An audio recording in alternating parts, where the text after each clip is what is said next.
یا ایھا الذین آمنوا، اے لوگو جو ایمان لائے ہو، ما لکم کیا ہے تم کو، اذا جب قیلا کہا جاتا ہے، لکم واسطے تمہارے یا تمہیں، انفرو نکلو، فی سبیل اللہ اللہ کے راستے میں، اثاقلتم الی الارض تو بوجھ سے جھک گئے تم زمین کی طرف، اردیتم کیا راضی ہو گئے تم، بالحیات الدنیا دنیا کی زندگی پر، من الآخرتی آخرت سے یعنی آخرت کو چھوڑ کر، فما متاع الحیات الدنیا تو نہیں دنیا کی زندگی کا سامان، فی الآخرتی آخرت میں، الا قلیل مگر بہت تھوڑا۔ جیسے کہ پیچھے آپ پڑھ چکے ہیں کہ آیت نمبر 1 سے 37 تک جن کے آغاز میں اعلان برات تھا وہ ایک موقع پر نازل ہوئی، اور آیت 38 سے آگے بہت سی آیات غزوہ تبوک کے بارے میں نازل ہوئی۔ اس سے پہلے کہ ہم ان آیات کو سمجھیں، ہم اسوہ حسنہ سے غزوہ تبوک کے بارے میں پڑھتے ہیں۔ سورت کی تمہید اور آغاز میں آپ کو بتایا گیا تھا کہ غزوہ تبوک وہ آخری غزوہ ہے جس میں نبی صلی اللہ علیہ وسلم شریک ہوئے اور جس میں سب سے زیادہ تعداد میں مسلمان شریک ہوئے۔ غزوہ بدر پہلا غزوہ اور غزوہ تبوک آخری غزوہ۔ بدر میں 313 لوگ تھے اور تبوک میں 30,000 لوگ تھے۔ اسوہ حسنہ پیج 170 170 صفحہ۔ نبی صلی اللہ علیہ وسلم جب حنین سے واپس آئے تو آپ کو پتہ چلا کہ رومیوں کی طرف سے جنگ کا خطرہ ہے اور وہ مسلمانوں کے مقابلے میں آ رہے ہیں۔ رجب 9 ہجری میں یہ جنگ واقع ہوئی۔ سبب یہ ہوا کہ رسول اللہ صلی اللہ علیہ وسلم کو اطلاع ملی کہ رومیوں نے شام میں فوجیں جمع کی ہیں۔ ہرقل شاہ روم نے سال بھر کی رسد دے کر ایک لشکر تیار کیا ہے، یعنی ایسا لشکر ہے جس کے پاس سال بھر کا کھانا اور ضروریات کی چیزیں ہیں۔ حدود عرب کے عربی قبیلے لخم، جذام، عاملہ اور غسان ان کے ساتھ ہو گئے ہیں، اور مقدمت الجیش یلغار کر کے بلقاء تک پہنچ گیا ہے۔ یہ زمانہ سخت تنگی اور قحط کا تھا، فصلیں پک کر تیار تھیں اور شدید گرمی کا موسم تھا، اور اس سے پہلے مسلمان فتح مکہ اور غزوہ حنین اور طائف کے سفر سے ایک طرح سے تھک چکے تھے یا اس میں مسلسل مصروف تھے کہ واپس آتے ہی ایک اور خبر ملی۔ حضرت صلی اللہ علیہ وسلم نے مالداروں کو راہ خدا میں خرچ کرنے کا حکم دیا، انہوں نے تعمیل کی۔ حضرت عثمان رضی اللہ تعالیٰ عنہ نے سب سے زیادہ حصہ لیا، یعنی مقدار میں ان کا سامان سب سے زیادہ تھا۔ آپ کا دستور تھا کہ جنگ کے موقعوں پر کبھی ظاہر نہ کرتے کہ کہاں کا ارادہ ہے، لیکن تبوک کے موقع پہ صاف صاف اعلان کر دیا کہ رومیوں سے جنگ درپیش ہے، کیونکہ مسافت دراز تھی اور زمانہ قحط کا تھا۔ جد بن قیس سے فرمایا، اے جد، کیا اس سال رومیوں سے نبرد آزمائی کے لیے چلو گے؟ اس نے حیلہ سازی کی، یا رسول اللہ، کیا آپ مجھے آزمائش سے معاف نہ رکھیں گے؟ سب لوگ جانتے ہیں کہ مجھے عورتوں سے نہایت رغبت ہے، میں ڈرتا ہوں کہ رومی عورتوں کو دیکھ کے بے اختیار نہ ہو جاؤں۔ آپ نے منہ پھیر لیا اور فرمایا، اچھا نہ جاؤ۔ اس پر یہ آیت اتری، وَمِنْهُمْ مَنْ يَقُولُ ذَلِّي وَلَا تَفْتِنِّي۔ منافقوں نے ہمتیں پست کرنا شروع کر دی، کہنے لگے اس گرمی میں نہ جاؤ، یعنی خود تو نہیں نکلنا تھا، جو جانے والے تھے ان کو بھی روکنے لگے۔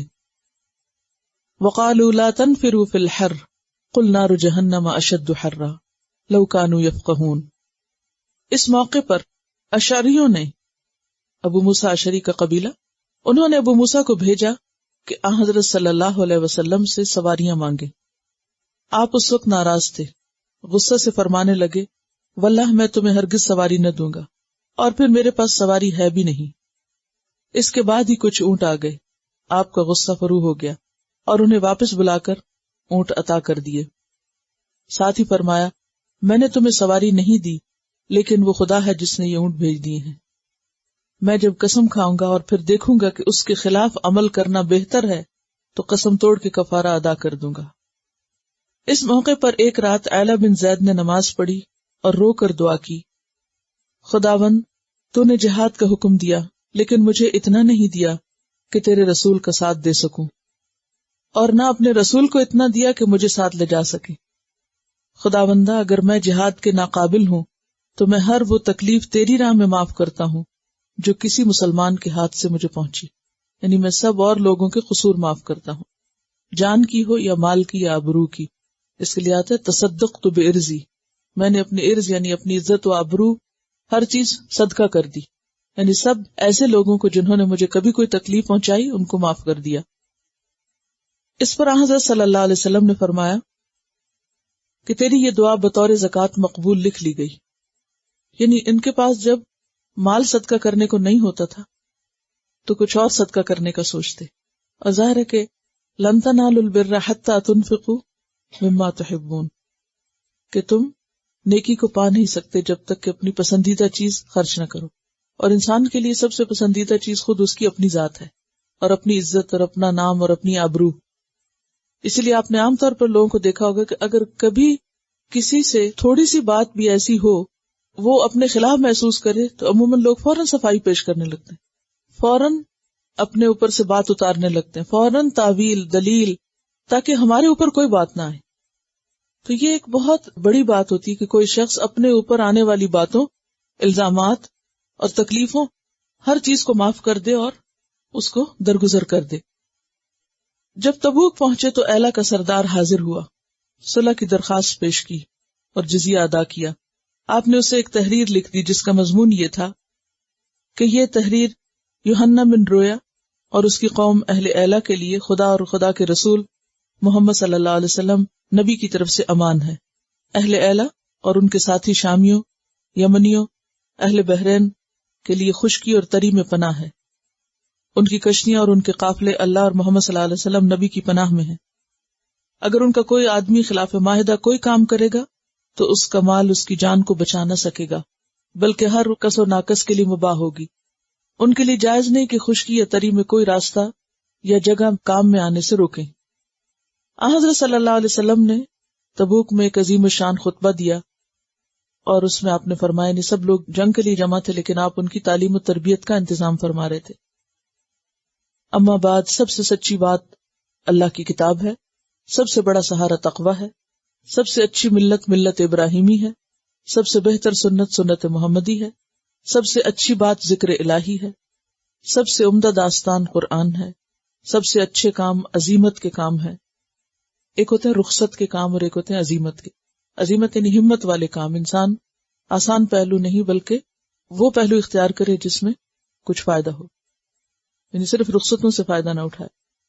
سب سے برے کام بدعت کے کام ہیں، سب سے بہتر راستہ انبیاء کا راستہ ہے، سب سے زیادہ معزز موت شہادت کی موت ہے، بدترین اندھا پن ہدایت کے بعد گمراہی ہے، سب سے اچھا کام وہ ہے جو نفع پہنچائے، سب سے اچھی راہ وہ ہے جس کی پیروی کی جائے، بدترین تاریکی دل کی تاریکی ہے، دینے والا ہاتھ لینے والے ہاتھ سے بہتر ہے، جو چیز کم مگر ضرورت بھر کی ہو اس سے کہیں بہتر ہے جو زیادہ ہو مگر غفلت میں ڈالے۔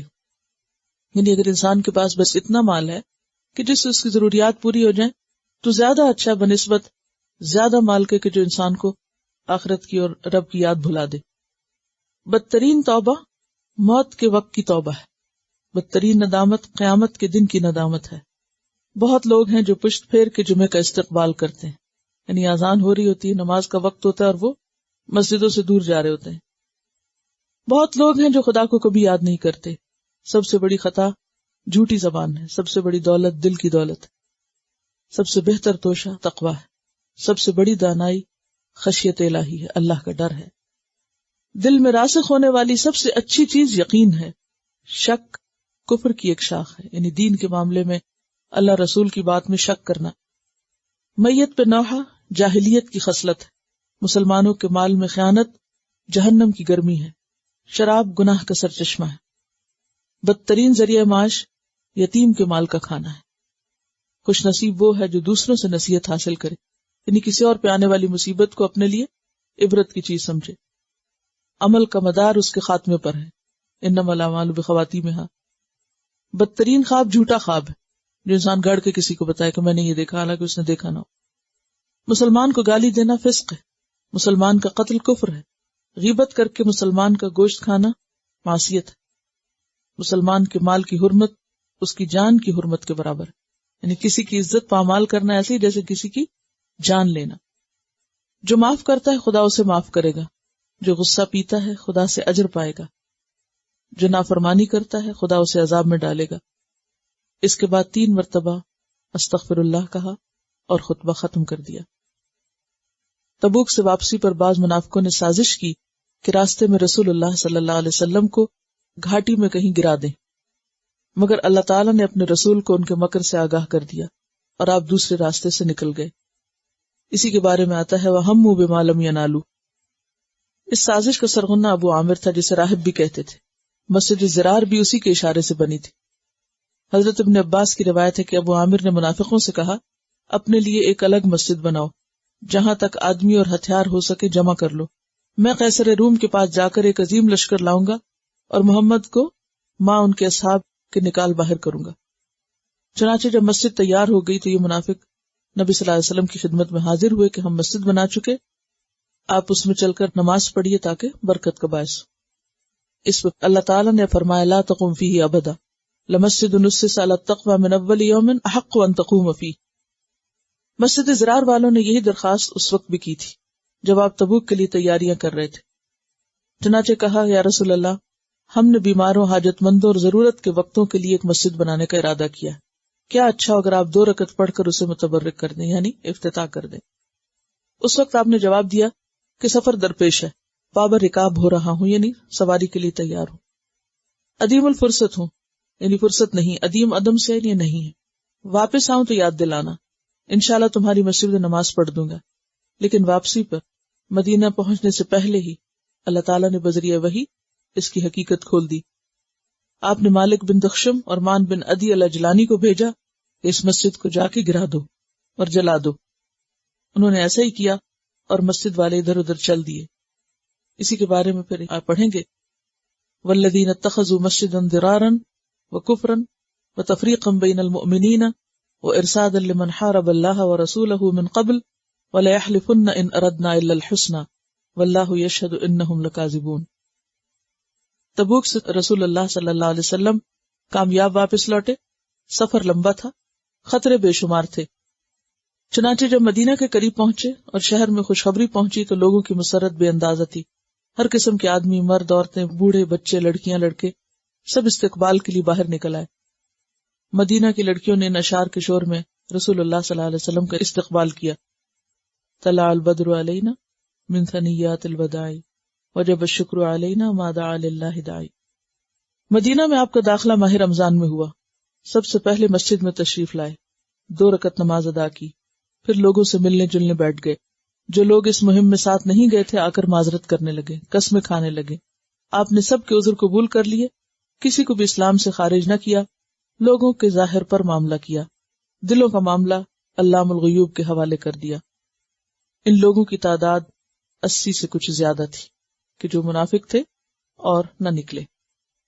لیکن جو سچے اہل مومن تھے ان کی 4 قسمیں تھیں۔ کچھ ایسے تھے کہ جنہوں نے پکار سنتے ہی لبیک کہا، فوراً تیار ہو گئے، جان مال سے حاضر ہو گئے۔ دوسرے وہ تھے جو تھوڑی دیر کے لیے ہچکچائے لیکن پھر تیار ہو گئے۔ تیسرے وہ تھے جنہیں کسی عذر نے روک لیا تھا، بیماری، مجبوری، سواری نہیں تھی، جا ہی نہیں سکتے تھے۔ اور چوتھے وہ تھے جو صرف سستی کے مارے رک گئے تھے پیچھے، یعنی کوئی خاص وجہ نہیں تھی، نہ کوئی مجبوری، عذر، بیماری تھی اور نہ ہی کوئی اور چیز، صرف آج کل کرتے کرتے پیچھے رہ گئے۔ اور جب نبی صلی اللہ علیہ وسلم تبوک سے واپس آئے تو انہوں نے آ کر سچ بول دیا اور اپنے آپ کو سزا کے لیے پیش کیا اور توبہ کر لی، اور بالآخر 50 دن کے بعد ان کی توبہ قبول ہو گئی۔ یہ سارے واقعات انشاءاللہ آپ پڑھیں گے۔ خلاصہ آپ کے سامنے اس لیے رکھا ہے تاکہ جب آپ آیات پڑھیں تو آپ کے ذہن میں ان کی صحیح پلیسمنٹ ہو سکے کہ کس موقع کی۔ جیسے کہ پہلے میں نے عرض کیا کہ کچھ لوگ ایسے تھے کہ جنہوں نے بغیر کسی ہچکچاہٹ کے فوراً لبیک کہا۔ کچھ ایسے تھے کہ جو تھوڑی دیر ہچکچائے کہ اچھا اتنی دور جانا ہوگا، ہیں یہ سچے مخلص مسلمان، لیکن انسان ہیں، انسانی کمزوریاں ہوتی ہیں۔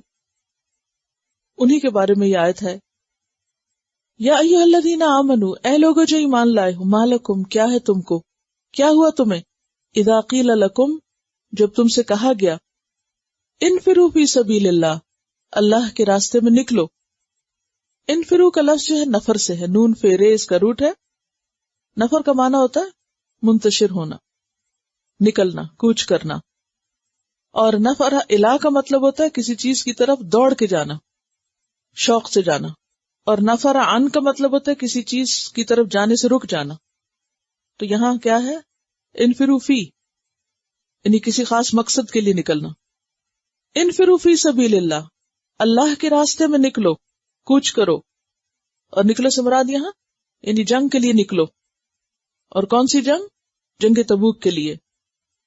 جب تمہیں جنگ تبوک کی طرف نکلنے کو کہا گیا تو یہ تمہارا کیا رویہ تھا؟ اثاقلتم الی الارض، تم بوجھل ہو گئے زمین کی طرف، یعنی تم زمین سے لگ گئے، تمہارے قدم وہیں رک گئے، فوراً کیوں نہ نکلے۔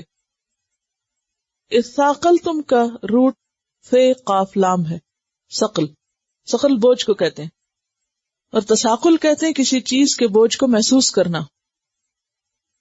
اثاقلتم، تم بوجھ سے جھک گئے یعنی بوجھ بن گئے، الی الارض، زمین کی طرف، یعنی تم نکلے نہیں۔ نفرہ کا کیا معنی ہے؟ نکلنا، اور نکلنے کا پھر اپوزٹ کیا ہے؟ زمین پر ہی بیٹھ رہنا، جم جانا، نہ اٹھنا، یعنی تمہارے قدم رک کیوں گئے؟ اردیتم بالحیات الدنیا، کیا تم دنیا کی زندگی پہ راضی ہو گئے؟ تم نے دنیا کی زندگی پسند کر لی؟ من الآخرت، آخرت سے، یعنی آخرت چھوڑ کے؟ کس چیز نے روکا تمہیں؟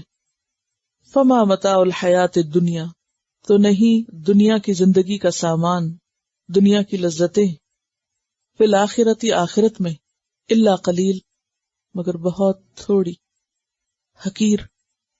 یعنی قیامت کے دن جنت کو جب تم پاؤ گے تو اس کے کمپیرزن میں، اس کے مقابلے میں دنیا کی زندگی اپنی مدت کے اعتبار سے اور اپنے ساز و سامان کی قلت اور حقارت کے اعتبار سے کچھ بھی مقابلہ نہیں رکھتی آخرت کے مقابلے میں۔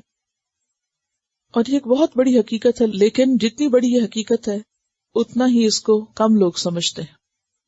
انسانی کمزوری کیا ہے؟ ظاہر پرستی، جو چیز سامنے ہو، جو چیز فوراً ملے، اس کی طرف لپکنا۔ حقیقی فائدے عموماً لوگوں کی نظر سے اوجھل رہتے ہیں، اور حقیقی فائدہ دراصل آخرت کا فائدہ ہے۔ انسان دنیا میں کتنے بھی بڑے مقام پہ پہنچ جائے، لیکن بالآخر اس کو یہ دنیا چھوڑنی۔ اگر انسان کو اس دنیا میں ہر وہ چیز مل جائے جس کی اس کو خواہش اور تمنا ہے، تو بھی وہ خود یہاں ہمیشہ نہیں رہے گا۔ دنیا کی زندگی اور مدت اور مہلت اور دنیا کا مال و متاع حقیقت میں بہت تھوڑا ہے۔ عبدالعزیز بن مروان عمر بن عبدالعزیز کے والد تھے۔ عبدالعزیز بن مروان نے انتقال سے پہلے اپنا کفن منگوایا، یعنی انہیں پتہ چل گیا کہ اب میں زندہ نہیں رہ سکتا، اور کفن دیکھ کے فرمایا، بس میرا تو دنیا سے یہی حصہ تھا، صرف اتنی سی دنیا ساتھ لے کے جا رہا ہوں۔ پھر منہ موڑ کر رونے لگ گئے اور کہا، ہائے دنیا، تیرا بہت زیادہ بھی کم ہے اور تیرا کم تو بہت ہی کم ہے، افسوس ہم دھوکے میں رہے۔ اگر سوچیں ہم تو مرتے وقت واقعی یہ کفن کے کپڑے کے سوا کوئی بھی چیز ساتھ نہیں جاتی۔ کچھ رکھ بھی دے ساتھ، اول تو کوئی رکھتا نہیں، جو کچھ ہاتھوں پاؤں میں ہوتا ہے وہ سب اتار لیا جاتا ہے، اور اگر کوئی رکھ بھی دے تو اس کا فائدہ بھی کچھ نہیں۔ تو ایک سفید کپڑا ہے جو انسان کو پہن کے جانا ہے، لیکن کیا کچھ ہم نے اکٹھا کر رکھا ہے اور سمیٹ رکھا ہے، اور کس کس چیز کے پیچھے بھاگ رہے ہیں، اور کس کس چیز کو منزل بنا رکھا ہے، اور کس چیز کی محبت میں کھوئے ہوئے ہیں۔ یہ سب اسی وقت ہوتا ہے جب بڑی چیز نظروں سے اوجھل ہوتی ہے، کیونکہ فزیکلی اوجھل ہے نا، نظر نہیں آتی آخرت، تو اس لیے ساری توجہ، دلچسپی، شوق اور محبت دنیا سے ہو جاتا ہے۔ دنیا دنوب سے جو قریب تر ہے، فوری ملتی، فوری نظر آتی، یا دنی اسے جو حقیر تر ہے۔ تو یہاں پر ایک خاص نفسیات کو نمایاں کیا جا رہا ہے، اور وہ نفسیات کیا ہے؟ انسان کی کمزوری جو دنیا کی محبت کی شکل میں اس کے اندر گھر کر کے بیٹھی ہوئی ہے، یعنی ایک خاص انسانی کمزوری کو یہاں نمایاں کی جا رہا ہے۔ اب دیکھیں کہ اسلام سے تعلق دو درجوں کا ہوتا ہے۔ کچھ لوگوں کا اسلام سے تعلق ایسا ہوتا ہے کہ وہ اس کو اپنے لیے ہر چیز سمجھتے ہیں، ان کا جینا مرنا، ان کا اوڑھنا بچھونا، ان کی ہر چیز ان کے دین سے وابستہ ہوتی. لیکن اس کے مقابلے میں کچھ لوگ، ان کی دلچسپی اور شوق کسی اور چیز سے ہوتا ہے، لیکن دین سے وقتی، ظاہری اور رسمی تعلق رکھا ہوتا ہے، جو موقع مال کی مناسبت سے ٹائملی خاص موقعوں پہ کوئی فوت ہو گیا، کوئی پریشانی آ گئی، کوئی بیماری آ گئی، کوئی مسئلہ ہو گیا، تو اس وقت دین کی طرف آ گئے، یا اللہ رسول کا نام لے لیا، یا کوئی ذکر اذکار کر لی، یا صدقہ خیرات کر لی، اور بس اس حد تک. رمضان آ گیا تو اس وقت تھوڑی سی ایکٹیویٹی کر لی، حج کے موقع پہ حج کرنے گئے تو کچھ تھوڑا وہاں اللہ کو یاد کر لیا، واپس لوٹے پھر ویسے ہی، رمضان گزرا پھر ویسے ہی، مسجد میں ہوا تو تھوڑی دیر اللہ کو یاد کیا، باہر نکلے پھر ویسے ہی، اللہ کی یاد دلوں سے غائب. تو دو طرح کے لوگ ہوتے ہیں، ایک ہوتے ہیں جو سنجیدگی کے ساتھ دین کو لیتے ہیں، وہ مسجد کے اندر بھی اللہ کو یاد کرتے ہیں اور مسجد کے باہر بھی، وہ رمضان میں بھی اللہ کو یاد کرتے ہیں اور شوال میں بھی، وہ حج میں بھی اللہ کو یاد کرتے ہیں اور اپنے ملک واپس آ کے بھی، وہ غم کے موقع پر بھی اپنے رب کو یاد کرتے ہیں اور خوشی کے موقع پر بھی. ان کی کوئی چیز اللہ کے ذکر سے خالی نہیں ہوتی. نبی صلی اللہ علیہ وسلم کو اسوہ حسنہ ہی، اگر آپ کی مسنون دعائیں ہم دیکھیں تو صبح سے لے کے رات تک کوئی موقع ایسا نہیں، چھوٹا یا بڑا، کہ جس کی مناسبت سے آپ نے اللہ کو یاد نہ کیا ہو. ہر موقع پہ آپ اللہ کو یاد کرتے تھے. تو آپ کی پیروی میں بہت سے مسلمان ایسے بھی ہوتے ہیں جو ہر موقع پہ اپنے رب کو یاد کرتے ہیں. یہ وہ ہیں جن کے دل آخرت میں اٹک گئے ہیں. انبیاء علیہ السلام کی تعریف کرتے ہوئے اللہ تعالیٰ قرآن پاک میں فرماتے ہیں کہ انا اخلصناہم بخالصۃ ذکر الدار، ہم نے ان کو ایک خاص چیز کے ساتھ چن لیا تھا، خالص کر لیا تھا، اور وہ کیا تھا؟ آخرت کے گھر کی یاد. اب یہ جو آخرت کے گھر کی یاد ہے، جب انسان کے دل میں حقیقی معنوں میں آتی ہے تو دنیا اس کو حقیر لگنے لگتی. دنیا کی محبت اس کے اندر ٹھہرتی نہیں، کیونکہ اس کے اندر ایک اور بڑی چیز کی محبت گھر کر چکی ہوتی. لیکن جب تک وہ آخرت کی محبت انسان کے دل میں ہوتی نہیں تو انسان دنیا کی اٹریکشن سے اور دنیا کی طرف جھکنے اور مائل ہونے اور اسی کے لیے جینے اور مرنے سے باہر نہیں نکل سکتا. ہم میں سے ہر ایک کو اپنا اپنا جائزہ لینا چاہیے کہ دن میں آخرت کی یاد کتنی دفعہ آتی ہے اور دنیا کی یاد کتنی دفعہ آتی ہے. جب بھی نیکی کا کوئی موقع آتا ہے تو اس وقت ہمارے دلوں کا حال کیا ہوتا ہے؟ میرے خیال ہے آج کی یہ آیتیں، آج جب رات میں اٹھی تو میں نے دیکھا کہ روشنی ہے، پتہ چلا کہ کافی موسم تبدیل ہو چکا ہے.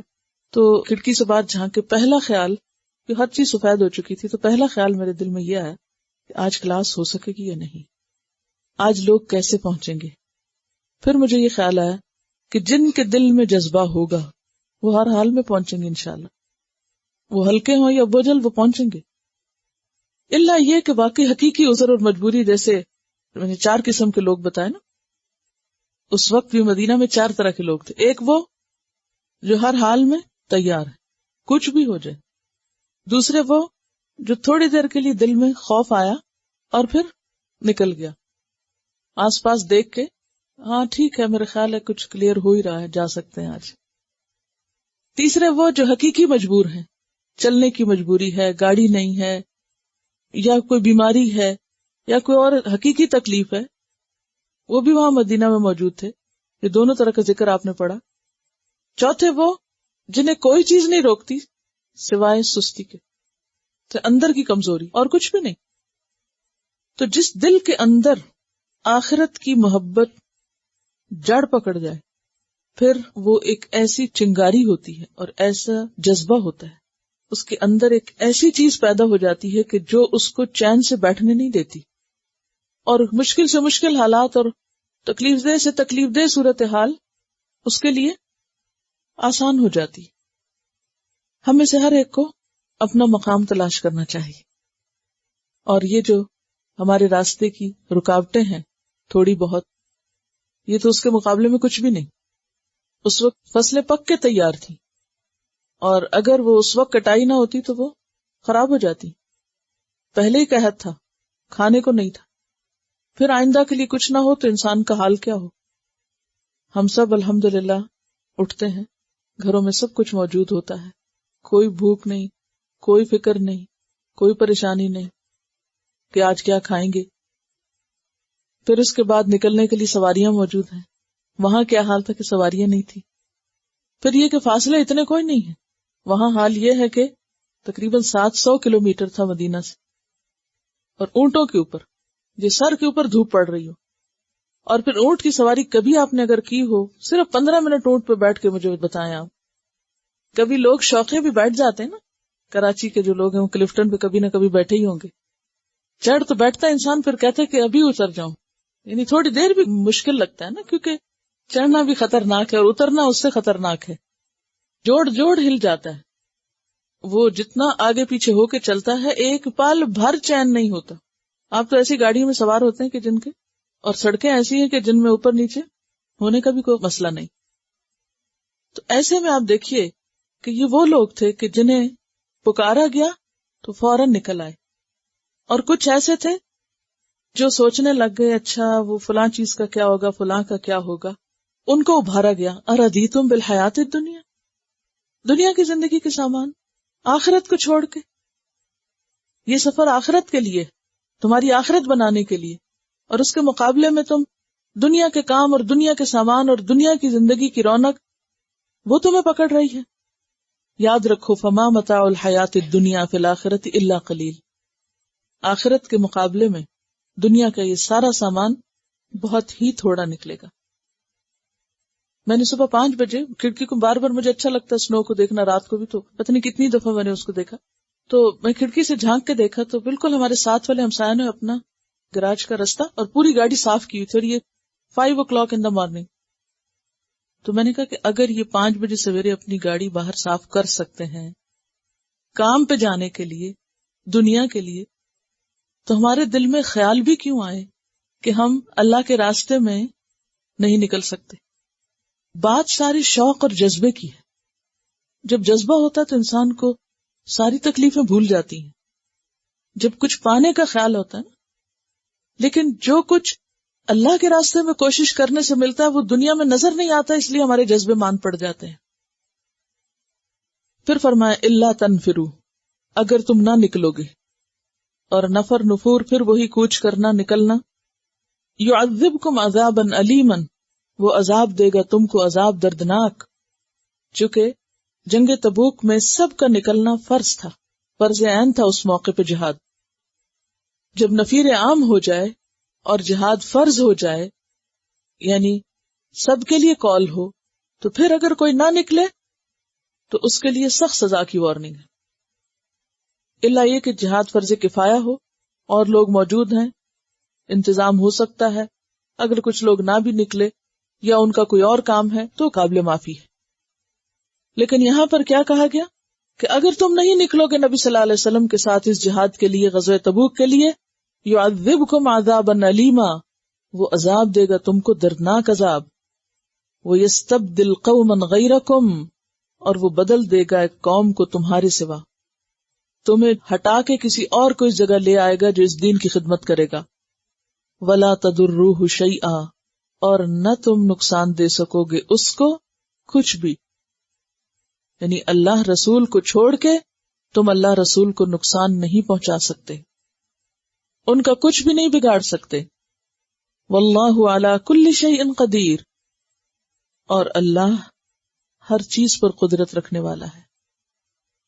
سورۃ محمد آیت 38 میں بھی فرمایا وَإِن تَتَوَلَّوْا يَسْتَبْدِلْ قَوْمًا غَيْرَكُمْ ثُمَّ لَا يَكُونُوا أَمْثَالَكُمْ.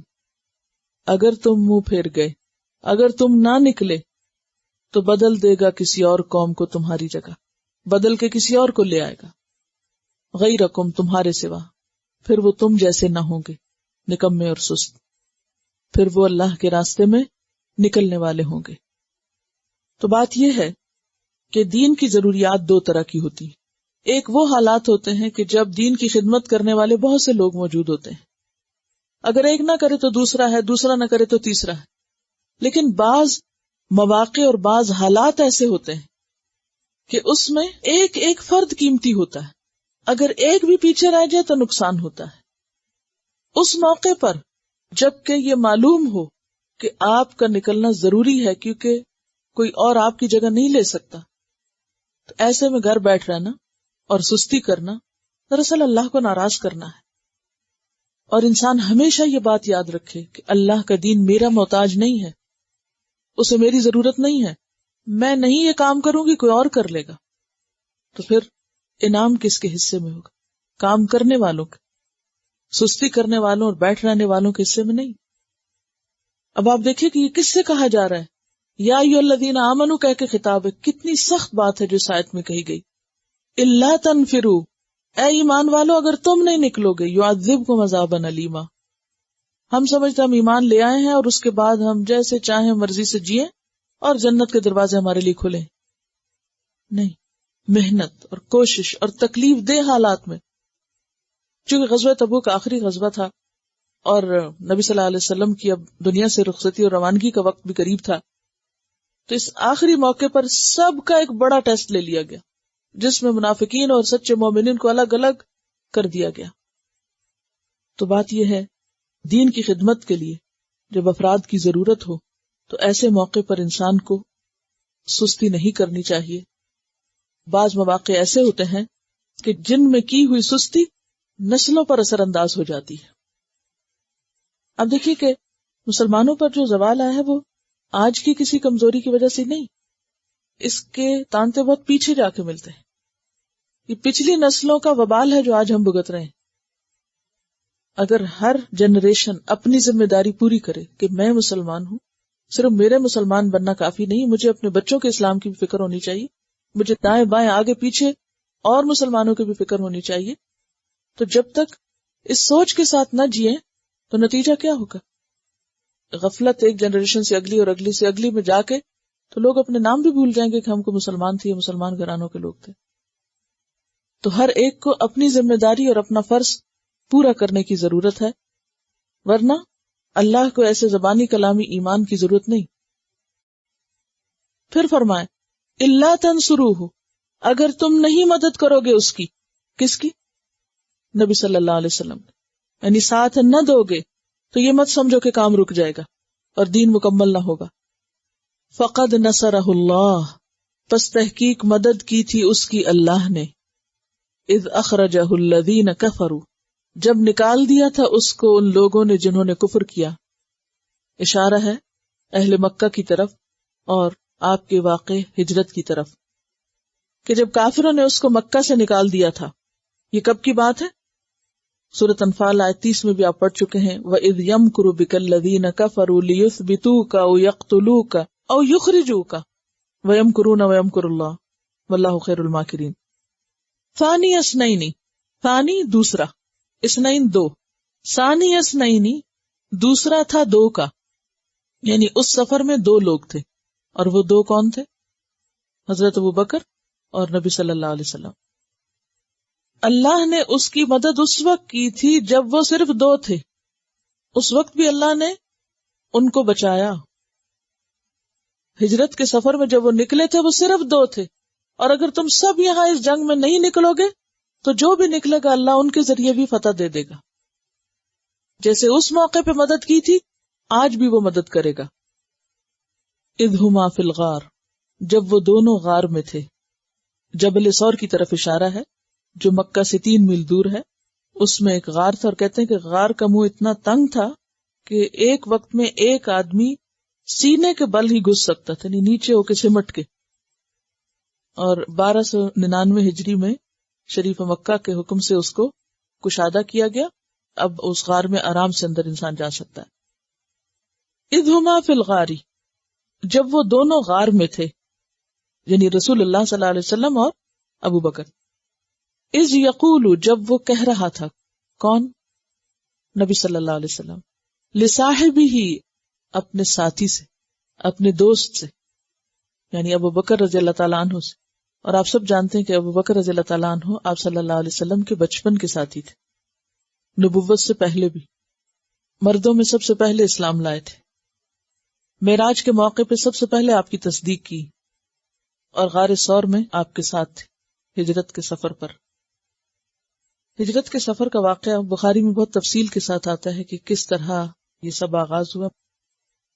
لیکن اس آیت سے حضرت ابوبکر صدیق رضی اللہ تعالیٰ عنہ کی فضیلت پتہ چلتی ہے کہ اللہ تعالیٰ نے ان کو آپ کا ساتھی بنایا، اور غار کے اندر جب حضرت ابوبکر کو یہ پتہ چلا کہ دشمن بہت قریب پہنچ گیا ہے تو اس وقت انہیں یہ خوف لاحق ہوا کہ کہیں وہ ہمیں پکڑ نہ لے۔ آپ صلی اللہ علیہ وسلم اس وقت بھی بالکل مطمئن تھے اور فرما رہے تھے لا تحزن، غم نہ کرو، فکر نہ کرو، ان اللہ معنا، بے شک اللہ ہمارے ساتھ ہے۔ کیوں؟ اس لیے کہ ان کو پتا تھا کہ وہ اللہ کے راستے میں جا رہے ہیں اور انبیاء کی مدد اللہ کے ذمے ہے۔ ان اللہ معنا فانزل اللہ سکینتہ، اور یہ جو حضرت ابوبکر کی رات تھی اس غار میں، اس کا اتنا زیادہ اجر ہے کہ اس کے بارے میں ایک روایت آتی ہے کہ حضرت عائشہ رضی اللہ تعالیٰ عنہ نے ایک موقع پر آپ صلی اللہ علیہ وسلم سے پوچھا، جبکہ رات اندھیری تھی اور آسمان پہ خوب ستارے چمک رہے تھے، کہ کوئی ایسا بھی ہے کہ جس کی نیکیاں ستاروں برابر ہوں؟ تو آپ نے فرمایا ہاں، عمر کی نیکیاں ستاروں برابر ہیں۔ تو اس موقع پر ان کے دل میں گزرا کہ پھر ابو بکر کا کیا ہوا؟ عمر کی نیکیاں اتنی زیادہ تو ابو بکر کی نیکیاں کیا ہوں گی؟ تو اس پر آپ صلی اللہ علیہ وسلم نے فرمایا کہ ابو بکر کی وہ ایک رات جو اس غار میں میرے ساتھ گزری، عمر کی عمر بھر کی نیکیوں سے زیادہ بھاری ہے۔ یعنی اگرچہ عمر کی نیکیاں ان ستاروں برابر ہیں، لیکن ابو بکر کی صرف ایک رات کی نیکیاں جو اس تکلیف دہ موقع پر انہوں نے آپ کے ساتھ اس سفر میں اس نازک وقت میں ساتھ دیا، وہ عمر کی ساری زندگی پہ بھاری ہے۔ تو حضرت عمر تمنا کیا کرتے تھے کہ ابو بکر مجھ سے سب کچھ لے لیں، وہ ایک رات مجھے دیتے۔ لیکن آپ دیکھیے کہ جب نتیجہ سامنے آتا ہے اس وقت تو ہر انسان یہ تمنا کرتا ہے کہ کاش میں بھی یہ کام کر لیتا، لیکن جب کام سامنے آتا ہے اور کوئی مشکل کام ہوتا ہے یا جس میں کوئی قربانی ہوتی ہے تو اس وقت عام طور پر لوگ کیا سوچتے ہیں، میں نہ کروں کوئی اور ہی کر لے، یہ میرے ذمے میں نہ آتا کسی اور کے ذمے میں آ جاتا۔ یعنی کہ جب کام کا موقع ہوتا ہے تو ہم دوسروں کو آگے کرتے ہیں، ہم پہ نہ نظر پڑے کسی کی، اور جب انعام کا وقت آتا ہے تو پھر ہم تمنا کرتے ہیں کہ کاش یہ انعام ہمارے لیے ہوتا۔ سبق اس میں یہی ہے کہ انسان کسی بھی موقع پر جب اسے اللہ تعالیٰ کسی نیکی کی راہ دکھائیں اور توفیق دیں تو اس وقت انسان پیچھے نہ رہے، عذر بہانہ نہ کرے، سستی نہ کرے، غفلت نہ کرے، کیونکہ کچھ پتہ نہیں کہ کوئی ایک نازک موقع پر صبر و استقامت سے کام لینا وہی موقع انسان کے لیے بخشش کا سبب اور ذریعہ بن جائے۔ فَأَنزَلَ اللَّهُ سَكِينَتَهُ عَلَيْهِ، پس اتاری اللہ نے اپنی سکینت اس پر، ابو بکر پر، اور آپ کے ساتھ ظاہر ہے کہ آپ صلی اللہ علیہ وسلم تھے جو کہ پہلے ہی سکینت میں تھے۔ وَأَيَّدَهُ، اور تائید یعنی مدد کی اس کی، یعنی نبی صلی اللہ علیہ وسلم کی، بِجُنُودٍ، ساتھ ایسے لشکروں کے، لم تروہا، جنہیں تم نہیں دیکھ سکتے۔ یہ جنود کون تھے؟ یا تو فرشتے، یا یہ بھی کہا جاتا ہے کہ مکڑیوں کا ایک لشکر تھا جس نے فوری طور پر غار کے دہانے پہ جالا بنا تھا، لیکن چونکہ دیکھا نہیں تو اس لیے اللہ ہی بہتر جانتا ہے۔ وَجَعَلَ كَلِمَةَ الَّذِينَ كَفَرُوا السُّفْلَىٰ، اور کر دی بات ان لوگوں کی جنہوں نے کفر کیا نچلی، کافروں کی بات نچلی کر دی۔ سفلا جو ہے یہ اسفل سے ہے، اسفل السافلین بھی آپ نے پڑھا ہوگا، سافل پیچھے اور کہاں پڑھا؟ ان المنافقین فی الدرک الاسفل من النار، تو اسفل سے سفلا ہے سب سے نیچی، اسفل جو ہے مذکر ہے اور سفلا مؤنث ہے۔ سرنگوں یعنی کافروں کا کلمہ سرنگوں کر دیا، نیچے کر دیا۔ کافروں کا کلمہ دو طرح سے، ایک تو ان کا مقصد جس میں کفر اور شرک کی دعوت ہے، ان کا وہ مقصد پورا نہیں ہوا۔ دوسرا یہ کہ وہ جو ان کا ارادہ تھا اور وہ جو ان کی چال تھی جو وہ دار الندوہ میں بیٹھ کے تیار کر رہے تھے، چل رہے تھے، جب آپس میں ایک دوسرے سے مشورہ کر رہے تھے، اور انہوں نے کیا کہا کہ یا تو ہم آپ کو قید کر لیں یا قتل کر دیں یا پھر نکال دیں۔ اور قتل کرنے کے لیے کیا منصوبہ بنا رہے تھے کہ ہر قبیلے کا ایک ایک شخص آ جائے اور آپ کے گھر کا گھیرا ڈال لیں اور پھر اچانک اکٹھے ہی الغار بول دیں تاکہ پھر قریش بدلہ بھی نہ لے سکے. یعنی وہ اپنی چال میں کامیاب نہ ہوئے، ان کی وہ بات نیچے کر دی. وَكَلِمَةُ اللَّهِ، اور اللہ کا کلمہ یعنی اللہ کا حکم، اللہ کی بات اور کلمہ توحید، ہی العلیٰ، وہی علیٰ ہے. اور علیٰ اعلیٰ کی تانیث ہے، علوب سے عین لام واو، اور سفلا سین فے لام سے تھا، اور سفلا مغلوب اور علیٰ غالب، یہ بھی آپ کہہ سکتے ہیں. کافروں کی بات مغلوب ہو گئی اور اللہ کی بات غالب آ گئی، اللہ کا فیصلہ غالب آ گیا. واللہ عزیز حکیم، اور اللہ زبردست ہے، حکمت والا ہے. اور ویسے بھی آپ جانتے ہیں کہ ہجرت کے بعد مسلمانوں کو زبردست ترقی ہوئی، اور وہ جو اللہ تعالیٰ کا وعدہ تھا کہ هو الذی ارسل رسولہ بالہدی ودین الحق لیظہرہ علی الدین کلہ، وہ بھی پورا ہوا. یعنی اس کے پورا ہونے کے لیے اسباب مہیا آنے لگے. یعنی اب اسلام کی دعوت کو مدینہ میں مکہ کی نسبت سازگار فضا نصیب ہوئی. واللہ عزیز حکیم، اور اللہ زبردست ہے، حکمت والا ہے.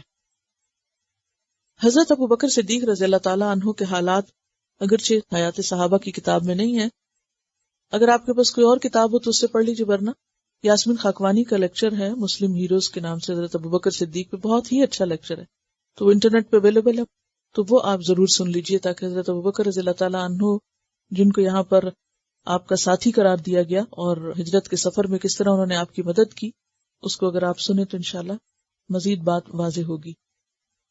عشرہ مبشرہ اگر کسی کے پاس ہے تو اس میں بھی آپ کو مل جائے گی.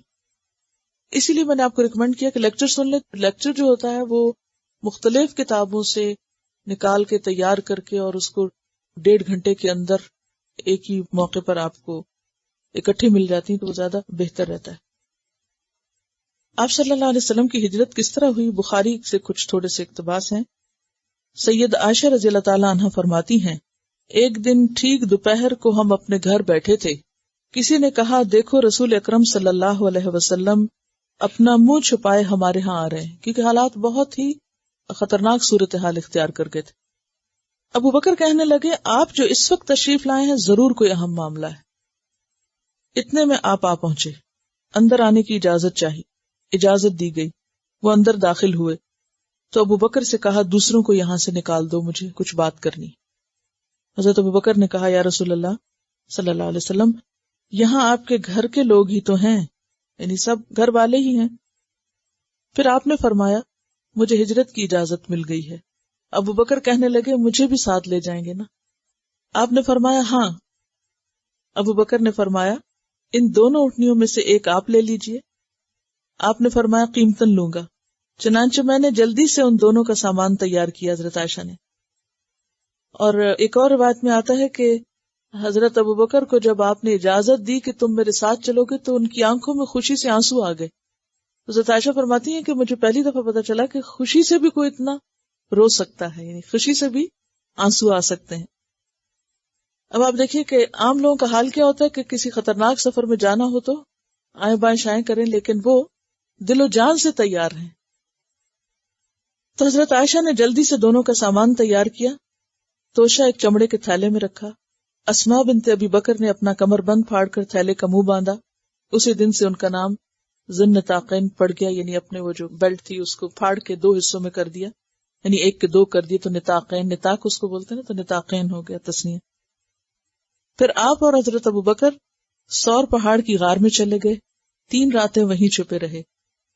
عبداللہ بن ابو بکر جو ایک ہوشیار نوجوان آدمی تھے، رات ان کے ہاں گزارتے اور منہ اندھیرے مکہ کے قریش کے ہاں آ جاتے، جیسے رات مکہ میں گزاری ہو. دن بھر قریش کی ان دونوں کو نقصان پہنچانے والی باتیں سنتے اور رات کے اندھیرے میں جا کے انہیں بتا کے آتے. عامر بن فہرہ جو ابو بکر کے غلام تھے، غلے سے ایک دودھ دینے والی بکری روک رکھتے. جب رات کی ایک گھڑی گزر جاتی تو بکری کو غار میں لے آتے اور دونوں کو تازہ دودھ پلاتے اور اس دودھ پر آپ رات بسر کرتے. منہ اندھیرے ہی بکریوں کو آواز دینا شروع کرتے. وہ 3 راتیں ایسا ہی کرتے رہے. آپ اور ابو بکر رضی اللہ تعالیٰ عنہ نے قبیلہ بنی وائل کے ایک شخص عبداللہ بن عریقت کو اجرت پہ راستہ بتانے والا مقرر کیا. اگرچہ یہ کافر تھا لیکن دونوں نے اس پر اعتماد کیا، اور مکہ سے نکلتے وقت اپنی اونٹنیاں اس کے حوالے کر کے کہا کہ 3 رات کے بعد وہ اونٹنیاں لے کے غار ثور پر آ جائے۔ 3 رات گزرنے کے بعد صبح وہ اونٹنیاں لے کر آ گیا۔ عامر بن فہیرہ بھی ساتھ ہی روانہ ہوئے، اور راستہ بتانے والے نے ساحل کا راستہ اختیار کیا، یعنی راستہ بدل کے گئے، اور اس موقع پر پھر سراقہ بن مالک پیچھے گیا، جس کا واقعہ آپ پہلے پڑھ چکے ہیں۔ پھر بخاری میں یہ بھی آتا ہے کہ کس طرح آپ صلی اللہ علیہ وسلم نے حضرت ابوبکر کو تسلی دی غار میں۔ حضرت ابوبکر فرماتے ہیں کہ میں ہجرت کے وقت غار میں آپ کے ساتھ تھا، میں نے غار کے اندر سے کافروں کے پاؤں دیکھے، یعنی نظر آ رہے تھے۔ میں نے عرض کیا یا رسول اللہ، اگر ان میں سے کوئی اپنا پاؤں اٹھا کر دیکھے تو ہمیں دیکھ لے گا، یعنی یوں کر کے، پاؤں اٹھا کر کے مطلب کیا ہے، یعنی ایڑیوں کے بل۔ آپ نے فرمایا ان 2 آدمیوں کے متعلق تمہارا کیا خیال ہے جن کا تیسرا اللہ ہے؟ بہرحال اس وقت میں اللہ تعالیٰ نے آپ کی مدد کی، کافروں کی سازش ناکام ہوئی، اور آپ صلی اللہ علیہ وسلم بچ کر مدینہ پہنچ گئے۔ اور یہ جو صفت آخر میں آئی نا، واللہ عزیز حکیم، یعنی اللہ اپنے کاموں میں غالب ہے، یعنی جو کرنا چاہتا ہے کر جاتا ہے۔ پھر حکم دیا انفروا خفافا، نکلو، انفروا نکلو، کوچ کرو، خفافا خفیف کی جمع، وثقالا اور ثقیل کی جمع ثقال۔ انفروا نکلو، خفافا ہلکے ہو، وثقالا اور بوجھل، یعنی خفیف کی جمع خفاف اور ثقیل کی جمع ثقال، ہلکے ہو یا بوجھل ہو نکلو۔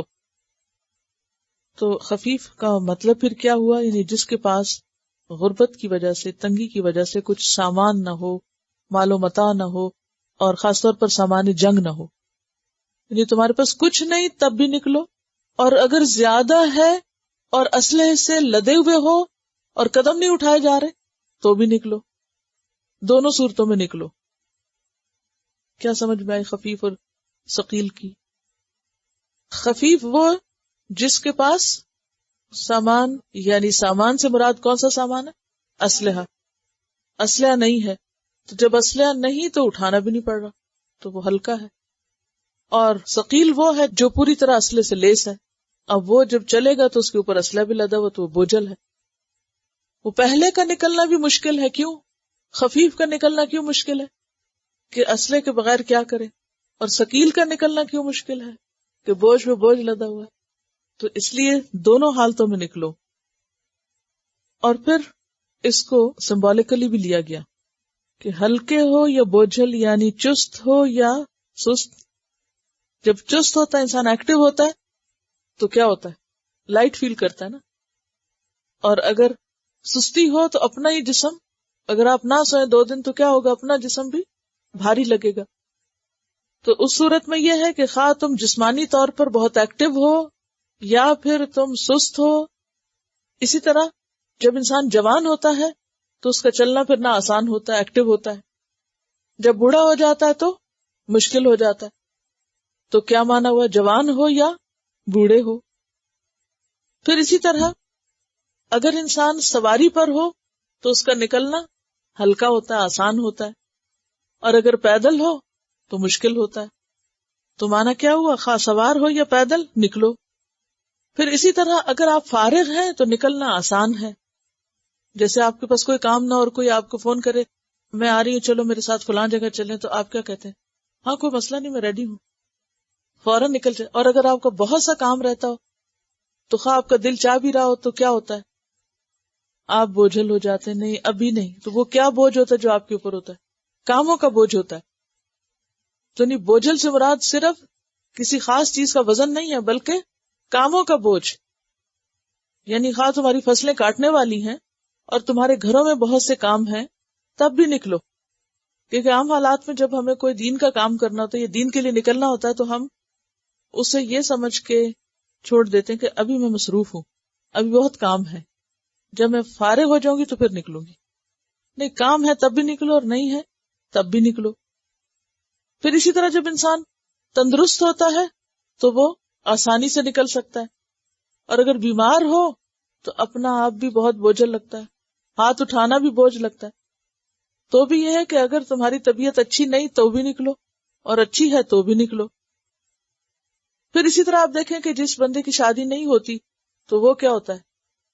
خفیف ہوتا ہے، اس کا کوئی کام نہیں، کوئی ذمہ داری نہیں، کسی سے پوچھنا نہیں، اور شادی ہو جائے تو پھر اس کے بعد بہت سی ذمہ داریاں اور ذمہ داریوں کا بوجھ ہو جاتا ہے، تو ثقالن۔ تو اس میں آپ دیکھیں کہ وہ ساری حالتیں اور ساری کیفیات آ گئیں کہ جو انسان کو ہلکا یا بوجھل بنائے۔ اسی طرح خوشی کا حال ہوتا ہے تو آپ دیکھیں کہ آپ کہتے ہیں پاؤں زمین پر نہیں لگتے، وہ کیا مطلب اس کا؟ آپ اڑے جا رہے ہوتے ہیں، ہلکے ہیں۔ اور غم کی کیفیت ہو، آپ کے لیے اٹھنا دوبر ہے تو بوجھل ہو گئے، حالانکہ آپ کا ویٹ وہی ہے جو ہے۔ تو خفافاً و ثقالاً سے مراد کیا ہے؟ ہر حال میں نکلو، ہر حال میں نکلو۔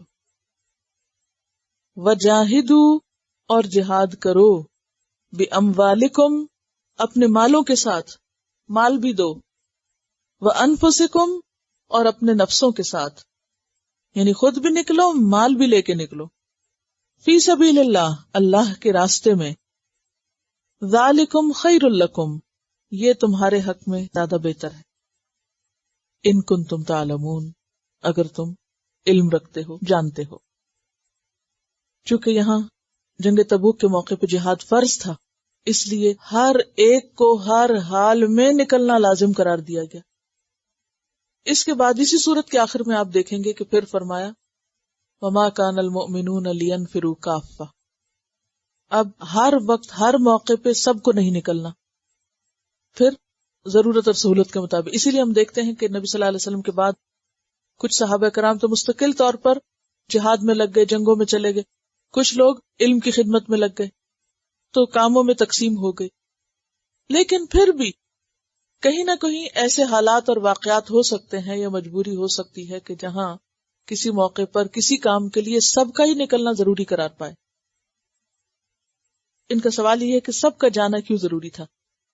یہ پہلی جنگ تھی جو عربوں سے باہر لڑی جا رہی تھی، رومیوں کے مقابلے میں تھی، اور روم اس وقت کی سپر پاور تھا، اور ان کے جو جنگ کے طور طریقے تھے یا جو ان کی اسٹریٹجیز تھی وہ بھی بہت مختلف تھی، تو اس مقابلے کے لیے سبھی کی ضرورت تھی، حالات کا تقاضا یہی تھا۔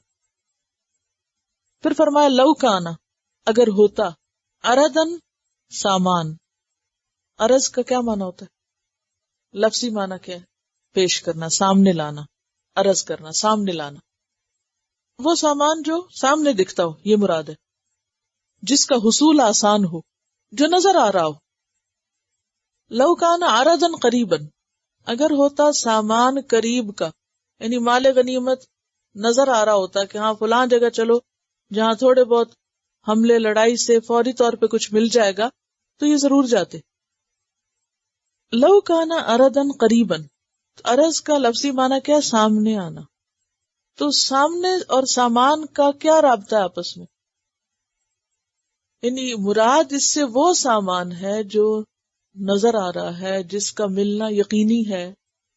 وہ جو ابھی تھوڑی دیر پہلے بات ہوئی کہ دنیا کی وہ چیزیں جو ہمارے سامنے ہوتی ہیں ان کی ہمیں فکر زیادہ ہوتی ہے نا، اور جو کہیں بند ہوتی ہیں یا کہیں دور ہوتی ہیں تو ان کی طرف سے دھیان ہٹ جاتا۔ مثلا آپ کا جو سامان یہاں آپ کے پاس ہے وہ آپ کی زیادہ توجہ لیتا بنسبت اس سامان کے جو آپ اپنے ملک میں کہیں چھوڑ آئے ہوں گے۔ یعنی فرق ہو جاتا ہے نا کہ جو چیز سامنے نظر آتی ہے، قریب ہوتی ہے، پاس ہوتی ہے، اس کی فکر زیادہ ہوتی ہے، اس کی طرف توجہ زیادہ ہوتی ہے۔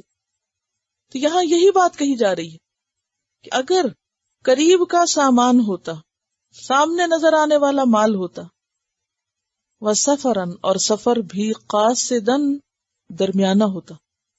قصد کس کو کہتے ہیں؟ ارادہ، نیت کے معنی میں بھی ہوتا ہے اور درمیان کے لیے بھی، اقتصاد، درمیانہ روی کے لیے استعمال ہوتا لفظ۔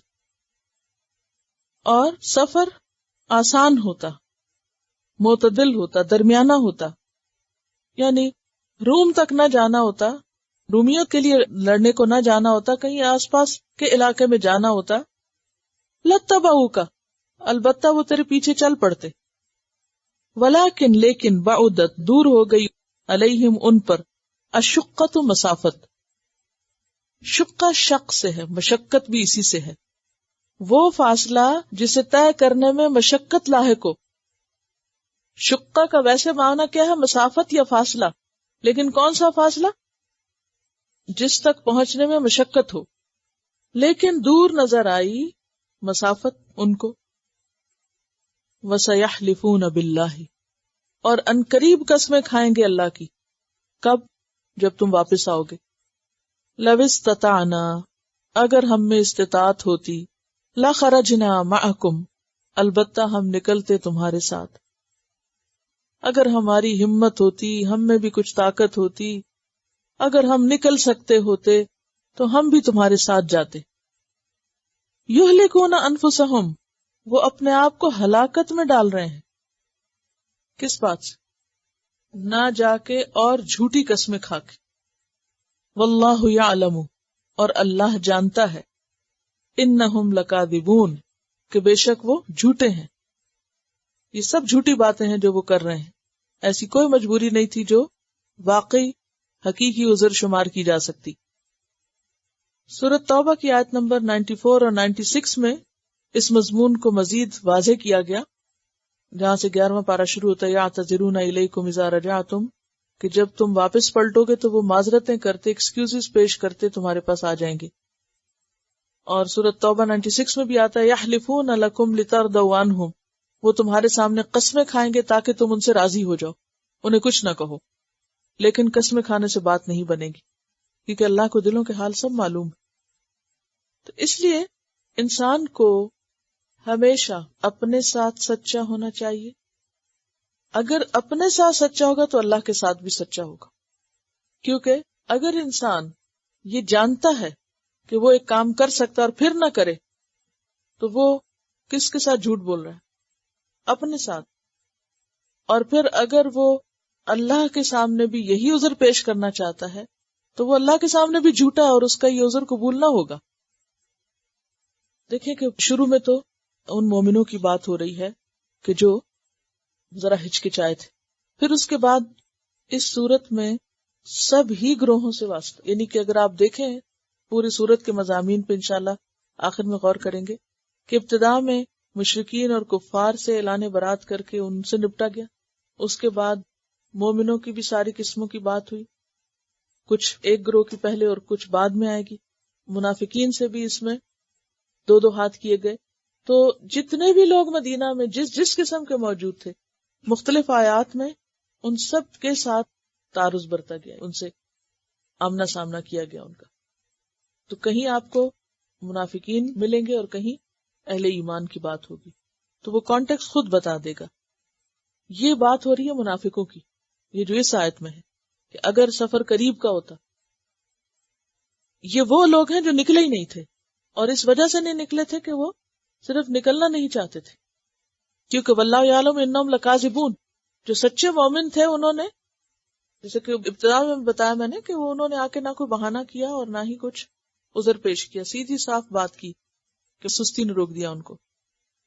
دیکھیں 4 طرح کے لوگ تھے، اگر اس بات کو اپنے ذہن میں رکھیں گے تو آیات بہت اچھی طرح واضح ہو جائیں گے۔ ایک وہ جنہوں نے فوری لبیک کہا، دوسرے وہ جو تھوڑی دیر ہچکچائے، ان کے ابتدا میں ذکر آ گیا، تیسرے وہ جو معذور تھے، ان کا آگے ذکر آئے گا، چوتھے وہ جو سستی دکھائے، انہوں نے کوئی قسمیں نہیں کھائیں اور نہ ہی جھوٹ بولا اور نہ ہی کوئی بہانہ کیا، انہوں نے کہا کہ ہمارا قصور ہے، ان کا ذکر آگے آئے گا۔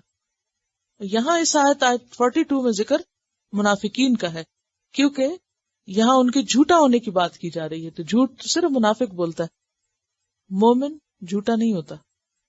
ٹھیک ہے، اب تلاوت سنتے ہیں اور ان آیات کو ذرا سا دیکھتے ہیں، پھر اس کے بعد باقی سے مکمل کریں گے انشاءاللہ۔ تھوڑا سا میں چاہ رہی ہوں کہ غزوہ تبوک سے پیچھے تھوڑا سا چلتے ہیں تاکہ آپ کو کنیکشن نظر آئے کہ اصل وجہ کیا ہوئی تھی غزوہ تبوک کی۔ تو ایک مختصر سا میں آپ کو تھوڑا سا بتا دیتی ہوں تاکہ مزید آپ پہ بات واضح ہو۔ اس میں ہم دیکھتے ہیں کہ جب صلح حدیبیہ ہوئی تھی 6 ہجری میں، تو صلح کی ایک بڑی اہم شق کیا تھی کہ آئندہ 10 سال کے لیے جنگ نہیں ہوگی۔ یہ چیز مسلمانوں کے حق میں گئی، اور اس موقع پر مسلمانوں کو اپنا پیغام مزید دور دور تک پہنچانے کا موقع ملا۔ آپ صلی اللہ علیہ وسلم نے جب امن ہوا تو بہت سے تبلیغی دستے یا گروپس لوگوں کے صحابہ کرام کے مختلف علاقوں میں بھیجے، جو جا کے کیا کرتے تھے؟ اسلام کی دعوت دیتے تھے. یعنی مدینہ کے مسلمانوں کے چھوٹے چھوٹے دستے، کوئی اس قبیلے میں جا رہا ہے، کوئی اس میں جا رہا ہے، کوئی اس میں جا رہا ہے، ہر جگہ جا جا کے پیغام پہنچایا. ایک تبلیغی دستہ جو تھا وہ شمال میں شام کی سرحد سے ملے ہوئے ایک علاقے کی طرف بھیجا گیا تھا. اب آپ دیکھیں کتنی دور تک آپ نے پیغام پہنچایا. یہاں عیسائی لوگ آباد تھے، اور یہ عیسائی جو تھے یہ رومی سلطنت کے ماتحت تھے. اب ہوا یہ کہ یہ جو وفد تھا یا دستہ تھا یا گروپ تھا لوگوں کا جو تبلیغ کرنے کو گیا تھا، اس میں 15 لوگ تھے، اور ان کے جو سردار تھے یا ان کا جو لیڈر تھا وہ کعب بن عمیر الغفاری تھے. وہ شام کے قریب ذات اطلاح میں پہنچے. وہاں انہوں نے ایک مقام پر دیکھا کہ کافی لوگ جمع ہیں تو ان کو اسلام کی دعوت دی، مگر انہوں نے بات نہیں مانی، بلکہ کیا کیا؟ ان پہ تیر برسانے لگ گئے. کن پہ؟ اس دستے کے اوپر. اب ہوا یہ کہ 12 لوگ شہید ہو گئے. اس میں صرف کعب بن عمیر الغفاری زخمی حالت میں مدینہ واپس آئے. وہ جو 2 تھے اور وہ تو واپس آنے کی حالت میں بھی نہیں تھے. اب آپ دیکھیں کہ یہ کوئی معمولی جرم نہیں تھا، بہت بڑی زیادتی تھی کہ پرامن طور پر پیسفلی اگر کچھ لوگ آ کے آپ کو اسلام کی بات بتا رہے ہیں تو آپ سن لیں.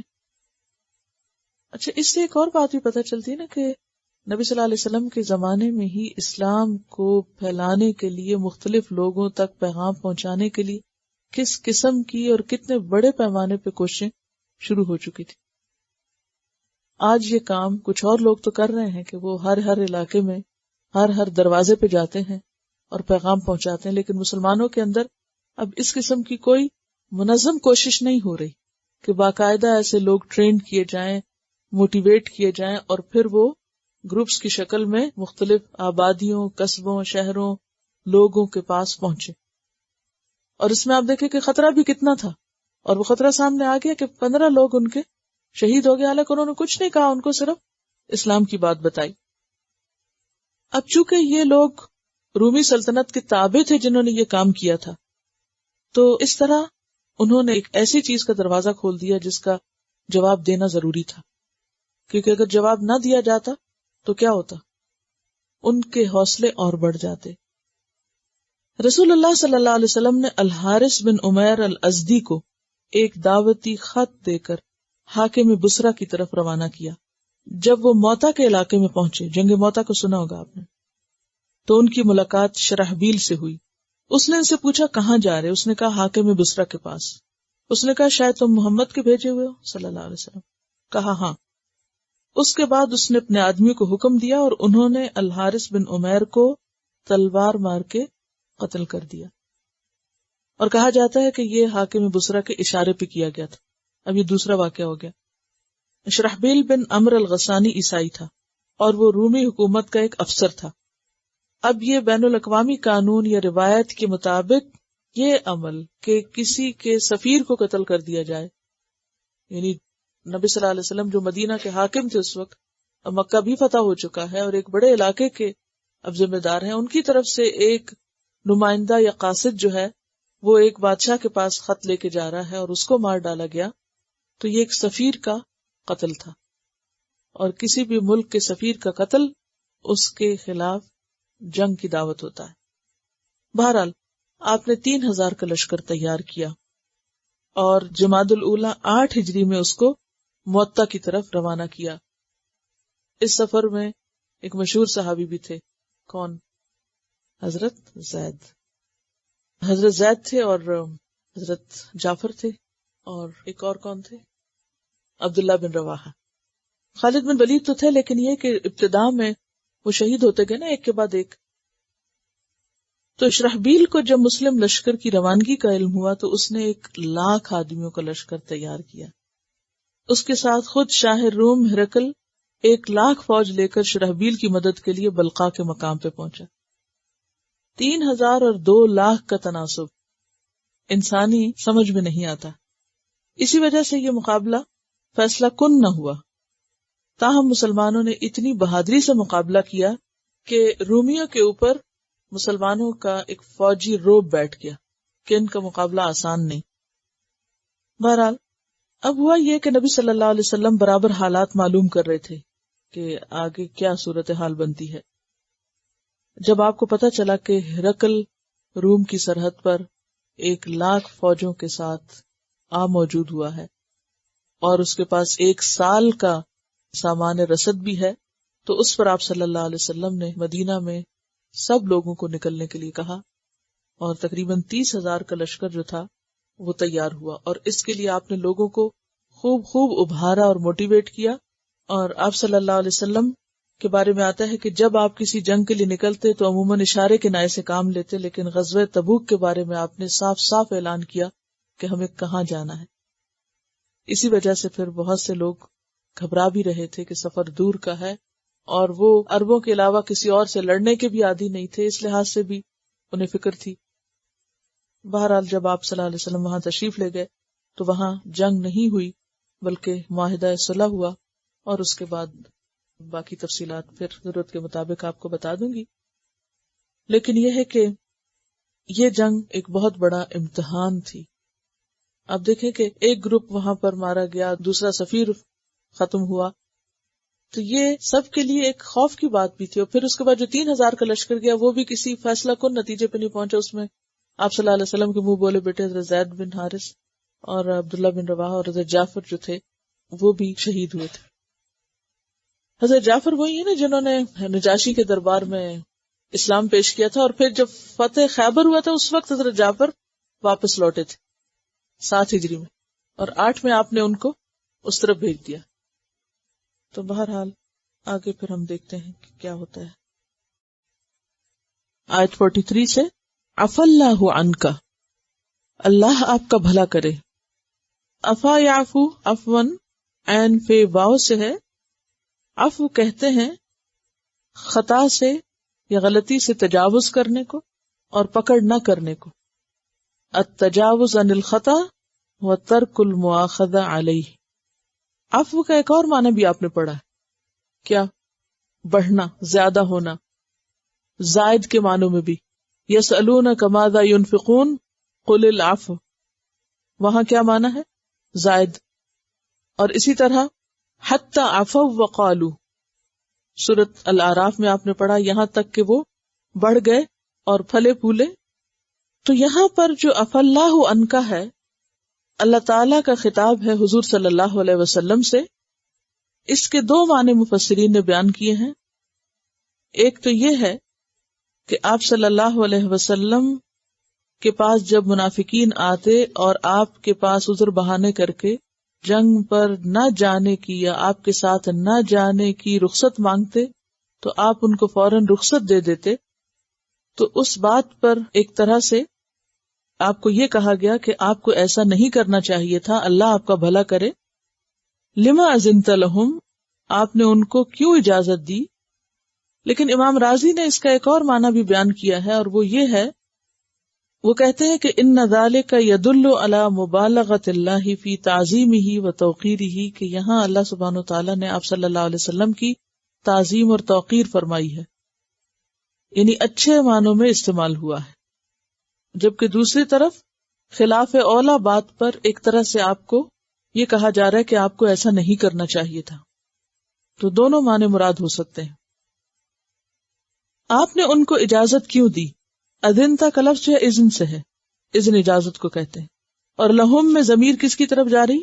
منافقین کی طرف، کہ جب یہ آپ سے آ کر اجازت مانگ رہے تھے، رخصت طلب کر رہے تھے، نہ جانے کی بات کر رہے تھے، تو آپ کو انہیں فوراً اجازت نہیں دینی چاہیے تھی. حتیٰ یہاں تک کہ یتبین لک، ظاہر ہو جاتے تیرے لیے، یعنی آپ کے سامنے ظاہر ہو جاتے. کون؟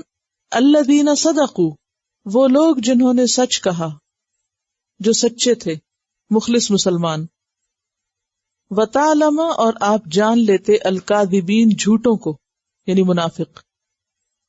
اگر آپ ان کو ان کی بات پر فوراً یا ان کی رخصت مانگنے پر فوراً اجازت نہ دیتے تو آپ کے سامنے سچے اور جھوٹے لوگ کھل کے سامنے آ جاتے.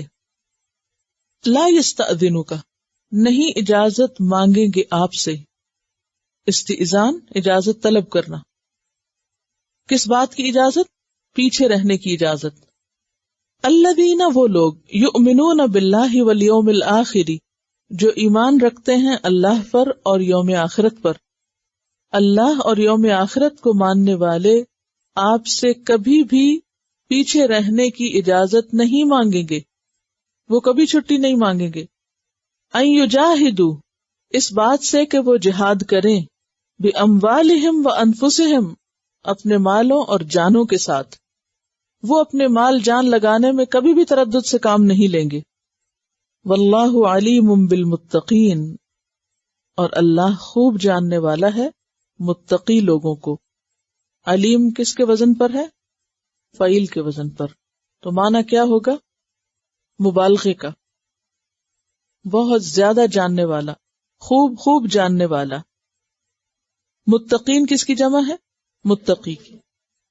تو اس سے پتہ یہ چلتا ہے کہ جس دل کے اندر تقویٰ ہوتا ہے، خدا کا خوف ہوتا ہے، وہ کبھی بھی ایسے مواقع پر، ایسے حالات میں جبکہ اسلام کو اس کی قربانی کی ضرورت ہو، وہ پس و پیش نہیں کر سکتا، وہ ہمیشہ آگے ہی رہے گا.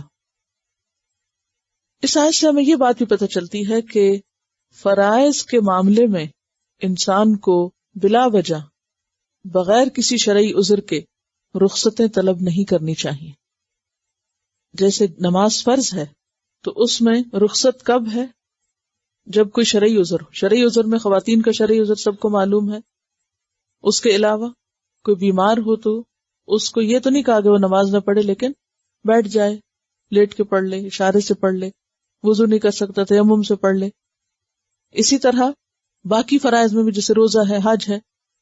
تو جہاد بھی جب فرض ہو جاتا ہے، جنگ بھی جب فرض ہو جاتی، تو ایسے موقع پر کسی کے لیے جائز نہیں کہ پھر وہ ہیلے بہانے کے ذریعے اس سے پیچھے رہے. اسی طرح اور کاموں میں بھی جب انسان ایک کمٹمنٹ کر لیتا ہے، کسی کے ساتھ کوئی عہد کر لیتا ہے، وعدہ کر لیتا ہے، یا اس کے اوپر کوئی ذمہ داری آتی ہے، تو اس ذمہ داری کو نبھانا بھی عین دین کا کام ہے، عین دین کا حصہ ہے. اور اگر کوئی انسان بلا وجہ رخصت طلب کرے، جان چھڑانے کی کرے، اس کام کو اپنے لیے بوجھ سمجھے، تو وہ اس کے اپنے حق میں ہی بہتر نہیں. سورۃ النور آیت 62 میں بھی اللہ تعالیٰ فرماتے ہیں فَإِذَا اسْتَأْذَنُوكَ لِبَعْضِ شَأْنِهِمْ فَأْذَن لِمَنْ شِئْتَ مِنْهُمْ، کہ جب یہ آپ سے کسی ایسے معاملے میں، یعنی اپنے کسی کام کے لیے اجازت مانگے، یعنی مسلمان جب اجتماعی کسی کام پر ہوں اور ان کی کوئی ذمہ داری ہو، تو ان میں سے کوئی ایک اگر اس ذمہ داری کو چھوڑ کے جانا چاہے تو پھر آپ جسے چاہیں اجازت دیں اور جسے چاہیں اجازت نہ دیں. تو بنیادی طور پر جو خلاصہ ہے ان دونوں آیات کا اور جو سبق ہمیں اس سے ملتا ہے وہ یہ ہے کہ سچا مومن، مخلص مسلمان، متقی انسان کبھی بھی فرائض اور ذمہ داریوں کے ادا کرنے سے گھبراتا نہیں. کیوں؟ اس لیے کہ اس کو یہ معلوم ہے کہ یہ کام اگرچہ مشکل ہے یا ان میں قربانی کرنا پڑتی ہے، لیکن اس قربانی کا اجر بھی بڑا ہے. تو جس کے سامنے آخرت ہوگی وہ کبھی بھی دین کے کام کو، اللہ کی اطاعت کے کام کو، بندوں کے حقوق کی ادائیگی کو اپنے لیے بوجھ نہیں سمجھے گا. آپ اپنی زندگیوں میں بھی جائزہ لے کر دیکھیں کہ کون سے کام آپ کے لیے فرائض کے درجے میں آتے ہیں، کن کن چیزوں کو آپ اپنے لیے فرض کے درجے میں سمجھتے ہیں. ایک آپ کی عبادات ہو گئی، اسی طرح حقوق العباد میں جو چیزیں جیسے اولاد کی تربیت ہے، یا اسی طرح اور جو ذمہ داریاں آپ پر، پھر اسی طرح دین کو سیکھنے اور سکھانے کی ذمہ داری ہے. تو ان تمام چیزوں میں جب انسان ایک جذبے کے ساتھ کوئی کام شروع کرے تو اس کو نبھانا بھی لازم ہے.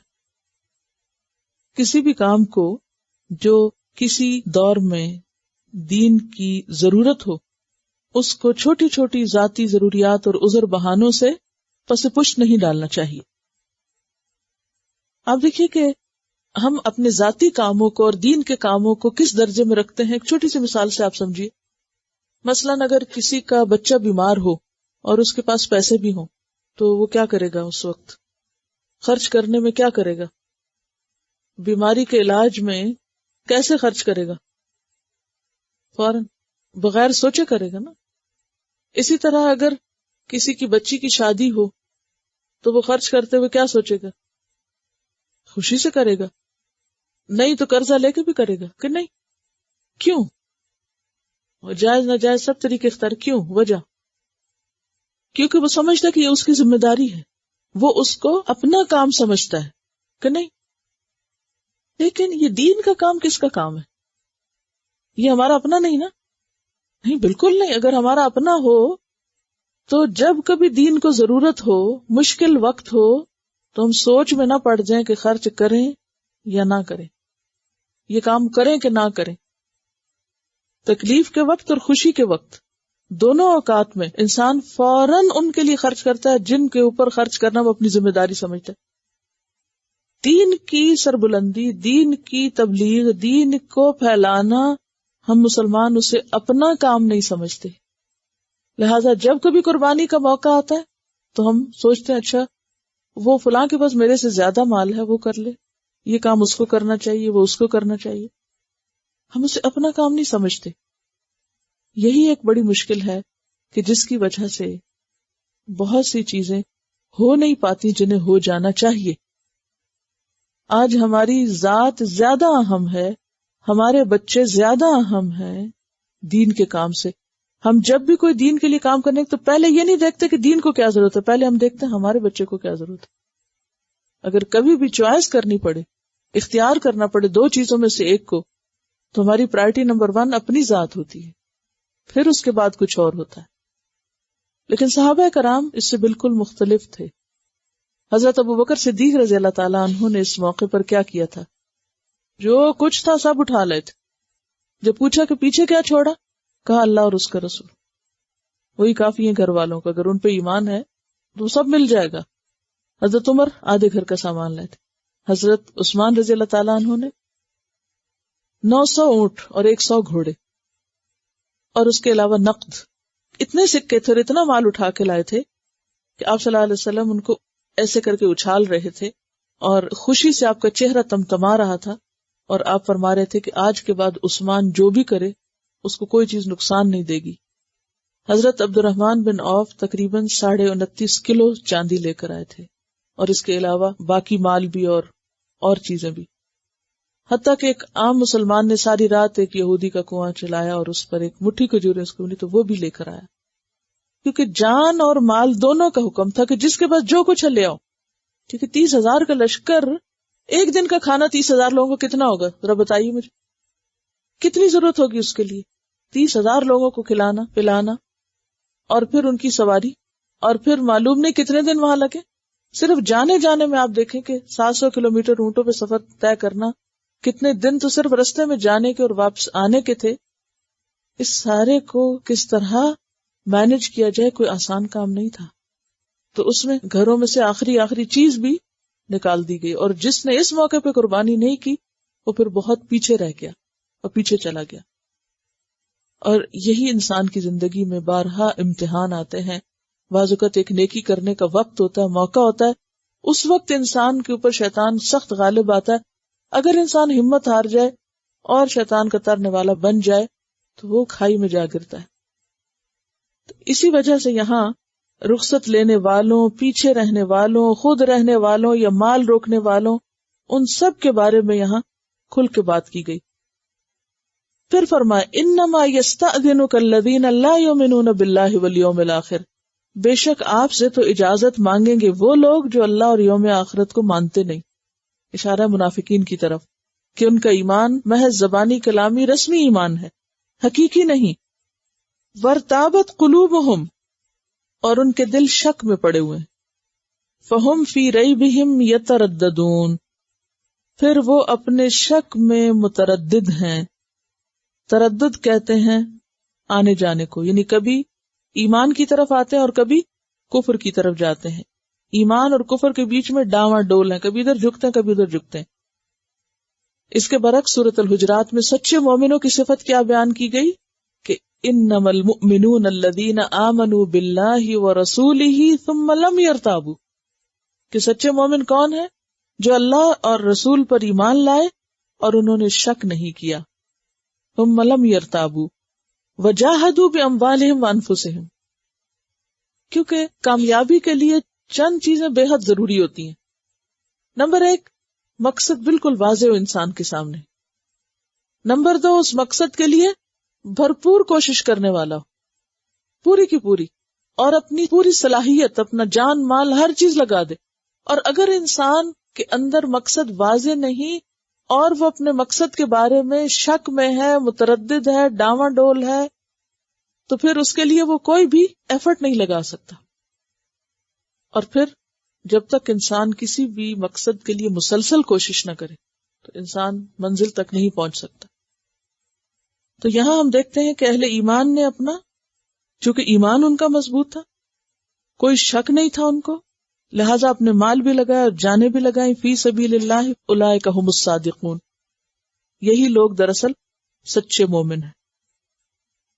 تو سچے مومن دین کے معاملے میں تذبذب کا شکار نہیں ہوتے، متردد نہیں ہوتے، ڈاواں ڈول نہیں ہوتے، کروں کہ نہ کروں، اچھا کر لیتی ہوں ثواب ہوگا، اچھا نہ کرے تو بھی کچھ نہیں ہوگا. نہیں، جب تک یہ یقین نہ ہے کہ نہ کرنے کا نقصان ہے، اس وقت تک آپ کرنے کا بھی پوری طرح حق ادا نہیں کر سکتے. پھر منافقین کا مزید حال بتایا گیا. پیچھے میں نے آپ کو بتایا تھا کہ سورت کو سورت الفاضحہ بھی کہا گیا، رسوا کرنے والی، الکاشفہ بھی کہا گیا، منافقین کے حال کھولنے والی. تو اب آپ دیکھیں کہ ان کے حال کس کس طرح کھل رہا ہے نا. اللہ تعالیٰ فرماتے ہیں وَلَوْ أَرَادُوا الْخُرُوجَ، اور اگر ان کا نکلنے کا ارادہ ہوتا، کیونکہ پیچھے انہوں نے کہا تھا نا اگر ہم میں استطاعت ہوتی تو ہم ضرور نکلتے. فرمایا استطاعت کی بات نہیں، ارادے کی بات ہے، کیونکہ کسی بھی کام کو پایہ تکمیل تک پہنچانے کے لیے ارادے کی مضبوطی ضروری ہے. اگر نکلنے کا ارادہ ہوتا لَأَعَدُّوا لَهُ عُدَّةً، البتہ وہ تیاری کرتے اس کے لیے بھرپور تیاری. عدو کا لفظ جو ہے اعداد سے ہے، اعداد تیاری کو کہتے ہیں، عدد گننا، شمار کرنا، پیچھے آپ پڑھ چکے ہیں. اسی سے لفظ عدت ہے اور یہاں اسی سے عدت ہے. اب دیکھیے زیر اور پیش سے معنی بدل گیا، عدت کسی اور مقصد کے لیے اور عدت دوسرے معنوں. تو عدتن تیاری کو کہتے ہیں، اس کی جمع عددن ہے، یعنی سامان، اسباب، ہتھیار سب کچھ اکٹھے کر کے رکھتے، تیاری کر کے رکھتے. وَلَوْ أَرَادُوا الْخُرُوجَ لَأَعَدُّوا لَهُ عُدَّةً، اگر ان کا جنگ کے لیے نکلنے کا ارادہ ہوتا تو یہ اس کے لیے ساز و سامان، اسلحہ، ہتھیار، ہر چیز تیار کر کے رکھتے. وَلَكِن، لیکن کیوں نہ جا سکے؟ اس لیے کہ کرہ اللہ، اللہ نے ناپسند کیا، انبعاثہم، ان کا اٹھنا. انبعاث کا لفظ کس سے؟ باعث ہے، پیچھے پڑھ چکے ہیں بہت دفعہ. باعث کا کیا معنی ہوتا ہے؟ اٹھانا، بھیجنا. هو الذی بعث فی الامیین رسولا منہم، اٹھایا. تو انبعاث بھی اسی سے ہے، اٹھنا، لڑائی کے لیے نکلنا مراد ہے. لیکن اللہ نے ان کا اٹھنا یعنی لڑائی کے لیے نکلنا پسند نہ کیا ان کی منافقت کی وجہ سے. فثبطہم، ایک ہوتا ہے ثبت اور ایک ہے ثبط. تا اور طوئے کا فرق ہے، معنی قریب قریب ہے. ثبت کا لفظ سا، با اور طا سے ہے، کسی کام میں دیر لگانا، کسی کام سے رکے رہنا. تو اللہ نے ان کو روک دیا، یعنی جب انہوں نے نکلنا نہ چاہا تو اللہ نے بھی توفیق چھین لی. اللہ نے ان کا نکلنا ہی پسند نہیں کیا، اس لیے ان کو توفیق ہی نہ دی. تو اس سے کیا پتہ چلتا ہے؟ نیکی کی توفیق اللہ کی طرف سے ہوتی ہے.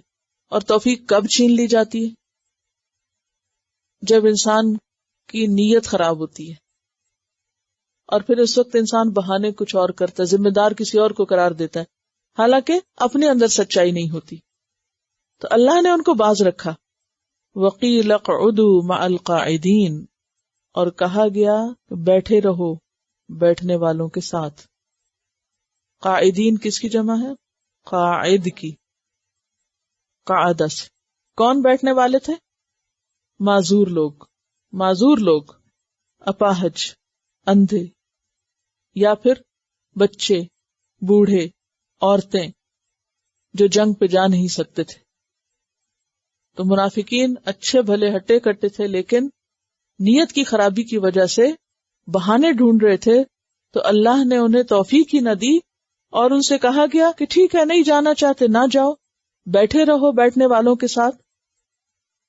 لو خرجوا فیکم، اور اللہ تعالیٰ کا یہ فیصلہ بہت درست تھا، بہت اچھا تھا کہ انہیں نہیں نکلنے دیا. اور مسلمانوں کو تسلی دی جا رہی کہ اگر وہ نکلتے تم میں، ما زادوکم الا خبالا، تو ساتھ جا کے بھی مشکلیں کھڑی کرتے، نہ اضافہ کرتے، نہ بڑھاتے تم کو، الا خبالا، مگر فساد میں. خبال پیچھے آپ پڑھ چکے، کہاں؟ سورۃ آل عمران میں. خبال کہتے ہیں دماغی مرض کو، ذہنی خرابی کو، ایسی خرابی جو عقل پہ اثر انداز ہو. یعنی یہ تمہاری مت مار دیتے، اگر یہ نکلتے تو تمہیں نقصان پہنچاتے، تمہارے فساد میں، خرابی میں اضافہ کرتے. کس طرح؟ تم میں اختلاف پیدا کر کے، لگائی بچھائی کر کے، ادھر کی باتیں ادھر، ادھر کی ادھر کر کے. ایسا کام کون کرتا ہے؟ لگائی بجھائی، فتنہ فساد. جس کی زندگی میں کوئی مقصد نہیں ہوتا، جس کے پاس کوئی سنجیدہ کام نہیں ہوتا. دیکھیں، لگائی بچھائی کرنے والا ادھر ادھر جاتا نا، دائیں بائیں. جو بامقصد انسان ہوتا ہے وہ بالکل سیدھا جاتا ہے، اس کو اپنے مقصد یا اپنے ٹارگٹ پہ اس کی نظر ہوتی ہے، وہ ادھر ادھر نہیں دیکھتا یہ کیا کر رہا ہے اور وہ کیا کر رہا ہے. اچھا یہ کر رہا ہے، اس کی پکڑی تو ادھر جا کے بتائی، ادھر سے ادھر بتائی. اس کو غرض ہے اپنے کام سے، وہ سیدھا جا رہا ہے. تو صحابہ کرام بامقصد لوگ تھے، ان کے پاس اس قسم کی باتوں کا وقت نہیں تھا. لیکن جو منافق تھے ان کا کام مدینہ میں کیا ہوتا تھا؟ فتنے فساد کی باتیں کرنا، لگائی بجھائی کرنا، ادھر کی ادھر پہنچانا، ادھر کی ادھر پہنچانا. یعنی ذہنی خرابی اور پھر شک اور بے یقینی کی کیفیت پیدا کرنا، حوصلے توڑنا اور لوگوں کو ڈی مورلائز کرنا. فرمایا کہ یہ اچھا ہی ہوا نہیں گئے، اگر یہ جاتے بھی تو تمہیں صرف خبال میں ہی اضافہ کرتے. وَلَأَوْدَعُوا خِلَالَكُمْ، اودعو کا لفظ ودع سے ہے، ودع کا معنی ہوتا ہے رکھنا، رکھتے، لیکن یہاں بطور استعارہ استعمال ہوا ہے. ایداع کہتے ہیں دوڑانے کو، تیز دوڑاتے. خلالکم تمہارے درمیان، خلال خلل کی جمع. خلل کس کو کہتے؟ خلل اندازی کبھی نہیں پڑا، رکھ نہ ڈالنا. خلل دو چیزوں کے درمیان کی کشادگی یا فاصلے کو کہتے ہیں. درمیان یعنی تو وہ تمہارے درمیان خلل ڈالتے، تمہارے درمیان فتنہ اندازی کرتے. یبغونکم الفتنہ، تلاش کرتے تم میں فتنہ، یعنی غلط مشورے دے کر تمہارے اتحاد کو پارا پارا کرتے اور تمہارے دل میں دین کے خلاف شک پیدا کرتے، نبی صلی اللہ علیہ وسلم کے خلاف بدگمانی پیدا کرتے. یعنی یہ نیگیٹو تھنکنگ والے لوگ تھے. اور آپ نے دیکھا ہوگا کہ بعض اوقات سب لوگ اچھی طرح اپنا کام کر رہے ہوتے ہیں، اتنے میں ایک شخص ایسا آتا ہے جس کی اپنی سوچ منفی ہوتی ہے، وہ ادھر بھی منفی بات کرتا ہے، اس کی بھی ہمت توڑتا ہے، ادھر بھی منفی بات کرتا ہے. نتیجہ کیا ہوتا ہے کہ سارے گروہ میں ایک فتنہ ہو جاتا ہے. لوگ اپنا اصل کام چھوڑ کے بیکار کی چیزوں میں شیطان کے داؤ میں آ جاتے ہیں. وَفِيكُمْ سَمَّاعُونَ لَهُمْ، اور تمہارے اندر کچھ ہیں ان کے لیے سن گن لینے والے، باتیں سننے والے، ان کے لیے جاسوسی کرنے والے. سماعون کا لفظ پیچھے پڑ چکے ہیں نا، دو معنی پڑھے تھے آپ نے، خوب سننے والا اور دوسرا جاسوس، جاسوسی کرنے والا. تمہارے اندر جاسوس ہیں جو ان کے بہاف پہ جاسوسی کرتے ہیں، وہ جاسوسی کرنے آتے ہیں تمہاری مجلس میں. اور دوسرا معنی خوب سننے والے ہیں ان کی باتیں، خوب سننے والے ہیں ان کو، یعنی ان کی باتیں بڑی دلچسپی سے سنتے ہیں. تمہارے باتوں سے اور تمہارے کاموں سے اور مقصد سے انہیں اتنی دلچسپی نہیں ہوتی جتنی ان کی باتوں سے، نہیں ان کی باتوں میں آ جانے والے ہیں. یہ مطلب ہے. اصل میں آپ دیکھیں کہ انسانوں کے مختلف درجے ہوتے ہیں نا. کسی بھی گروہ کے اندر، کسی بھی جماعت کے اندر سب لوگ اعلیٰ درجے کے نہیں ہوتے، سب لوگ ابو بکر اور عمر نہیں ہوتے، ہر قسم کے لوگ ہوتے، کیونکہ اللہ نے مزاج مختلف بنائے، طبیعتیں مختلف بنائی، سمجھ کا لیول فرق ہوتا ہے. کچھ لوگ بات کو بہت گہرائی میں سمجھتے ہیں، کچھ لوگ اوپر اوپر سے دیکھتے ہیں چیزوں کو، تو اس سے ان کے عمل میں بھی ویسے ہی فرق آتا ہے. جو لوگ کسی چیز کی حقیقت کو اچھی طرح سمجھ لیں، اندر باہر سے اسے پہچانتے ہوں، ان کا نظریہ کچھ اور ہوتا ہے. اور جو لوگ کسی چیز کو صرف اوپر سے دیکھ رہے ہوں، اب مثلاً اگر آپ دیکھیں کہ اگر آپ ظاہر پرست ہوں تو شاید یہ کتاب نہ خریدیں. مثلاً اگر آپ کسی دکان پہ رکھی ہوئی دیکھیں تو آپ کو او ہو یہ تو مجھے بالکل رنگ پسند ہے، تصویر کا تو کوئی حال ہی نہیں، مجھے تو نہیں لینی یہ کتاب. لیکن ایک اور شخص وہ آتا ہے، اچھا زاد المعاد ابن القیم الجوزی کی کتاب، وہ یہ رنگ نہیں دیکھے گا، وہ کہے گا اچھا یہ زاد المعاد کا ترجمہ ہے، میں تو فوراً لیتا ہوں. یہ کیوں فرق ہے؟ ایک صرف رنگ دیکھ رہا ہے اور ایک یہ دیکھ رہا ہے کہ اچھا اندر کیا ہے. سوچ کا فرق ہے نا، علم کے فرق سے سوچ کا فرق ہو جاتا ہے. کچھ لوگ کسی بھی چیز کی صرف ظاہری اپیرنس دیکھتے ہیں، وہ دیکھتے ہیں اچھا فلاں کا لباس کیسا ہے، وہ اسمارٹ کتنا ہے، اور وہ بولتا کیسے ہے، اور وہ دیکھتا کیسے، اور وہ ہنستا کیسے، اور وہ صرف ظاہری شخصیت میں کھوئے ہوئے ہوتے ہیں، اور وہ یہ نہیں دیکھتے کہ اس کے اندر کیا ہے، اس کی حقیقت کیا ہے.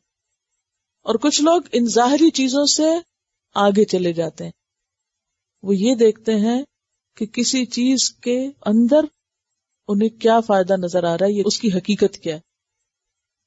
تو میجورٹی کی یہ کمزوری یا ویکنس ہوتی ہے کہ وہ ظاہریت سے متاثر ہو جاتے ہیں، وہ اندر نہیں جا پاتے، ڈیپتھ میں نہیں جاتے. تو ایک ایمان کا درجہ وہ ہوتا ہے جس کے بعد انسان کو جنت کی خوشبو آنے لگتی ہے، کہ جیسے وہ صحابی تھے نا، جب انہیں بتایا گیا تو ان کا ایسا ایمان آیا ان کے اندر کہ انہوں نے کہا کھجورے کھانے میں بھی دیر لگے گی، میں جا رہا ہوں اپنے کام. لیکن کچھ لوگ ایسے ہوتے ہیں کہ جو مسلمان ہو جاتے ہیں لیکن اس درجے کے یقین پر نہیں ہوتے. ایسے لوگوں پر پھر وار چل جاتا ہے اس قسم کی فتنہ پردازوں کا. وہ ایسے غلط پروپیگنڈے سے بعض اوقات متاثر بھی ہو جاتے ہیں، پھر وہ دیکھتے ہیں، سمجھتے ہیں، پھر وہ پلٹتے ہیں، پھر آہستہ آہستہ سمجھ بھی جاتے ہیں. تو یہاں پر اللہ تعالیٰ فرما رہے ہیں کہ اچھا ہوا منافق ساتھ نہیں گئے، ساتھ ہوتے تو بہت مسئلے کھڑے کرتے. اور ابھی تک تمہارے اندر ایسے لوگ ہیں جو ان کی باتیں بڑے غور سے سنتے ہیں، یا یہ کہ ان کے لیے وہ جاسوسی کرتے ہیں، اور اس کا نتیجہ کیا ہوتا کہ ان کی موجودگی تمہیں نقصان دیتی. واللہ علیم بالظالمین، اور اللہ ظالموں کو خوب جانتا ہے، اللہ کو ظالموں کا خوب پتہ ہے. اس سے ایک بڑی اچھی بات ہمیں سمجھ میں آتی. بعض اوقات ایسا ہوتا ہے کہ آپ کسی سے توقع رکھتے ہیں وہ آپ کی مدد کرے گا، آپ کے کام آئے گا، لیکن آپ دیکھتے ہیں کہ وہ آپ کے کام نہیں آتا، آپ کی مدد نہیں کرتا. ہو سکتا ہے آپ کا دل رنجیدہ ہو، پھر کچھ عرصے کے بعد جا کے آپ کو سمجھ آتی کہ اچھا ہی ہوا میں نے اس سے مدد نہیں لی، اگر میں اس سے مدد لیتا تو وہ تو میرے لیے ایک بڑی مصیبت ہو جاتا. لیکن وقتی طور پر آپ کو رنج کیوں پہنچا؟ کیونکہ ابھی آپ جانتے نہیں تھے کہ اللہ نے اگر آپ کو کسی چیز سے دور رکھا، بچا کے رکھا، تو اس کے پیچھے کیا حکمت تھی. تو مومن ہمیشہ اللہ کے فیصلوں پہ راضی اور مطمئن رہتا ہے کہ میرا رب مجھ پہ ظلم کرنے والا نہیں. کوئی چیز اس کو ملتی ہے تو بھی شکر گزار ہوتا ہے، اور اگر کوئی چیز اس سے روک لی جاتی ہے، خواہ بظاہر وہ کتنی اچھی اس کو لگ رہی ہو، تو وہ کیا سوچتا ہے؟ وَعَسَىٰ أَن تَكْرَهُوا شَيْئًا وَهُوَ خَيْرٌ لَكُمْ وَعَسَىٰ أَن تُحِبُّوا شَيْئًا وَهُوَ شَرٌ لَكُمْ. تو کبھی بھی کوشش کے بعد کسی چیز کے ملنے یا نہ ملنے پر مطمئن ہی رہے کہ یہ اللہ کا فیصلہ ہے، اور جو اللہ کے فیصلوں پہ راضی ہو جائے اللہ اس کے دل کو اطمینان سے بھر دیتا ہے، اور جو راضی نہیں ہوتا اس کا دل صرف حسرت و یاس اور غم سے بھرا رہتا ہے.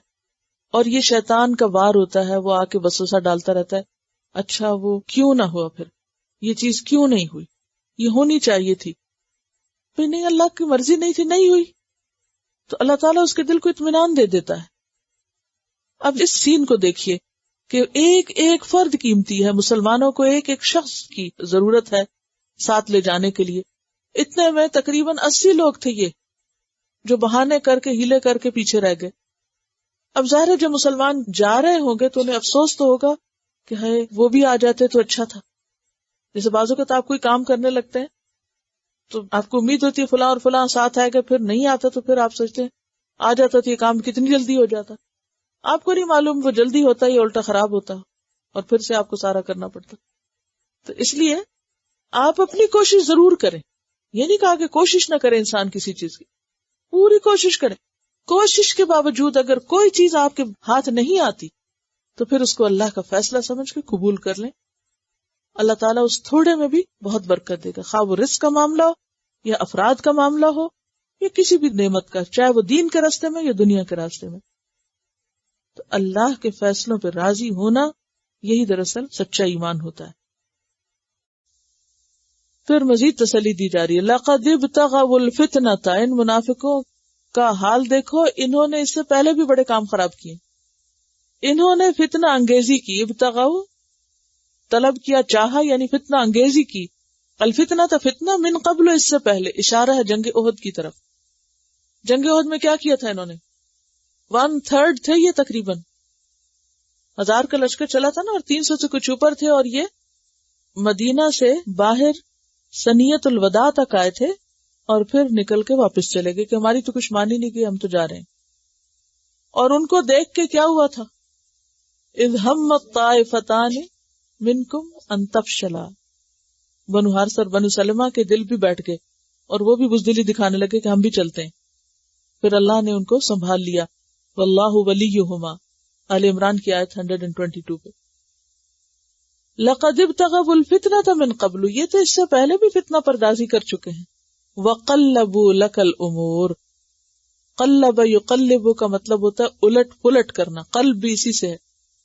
اور انہوں نے الٹ پلٹ کر دیے لکا تمہارے لیے الامور, معاملات, بہت سی چیزیں انہوں نے تمہارے لیے الٹ پلٹ کر دی.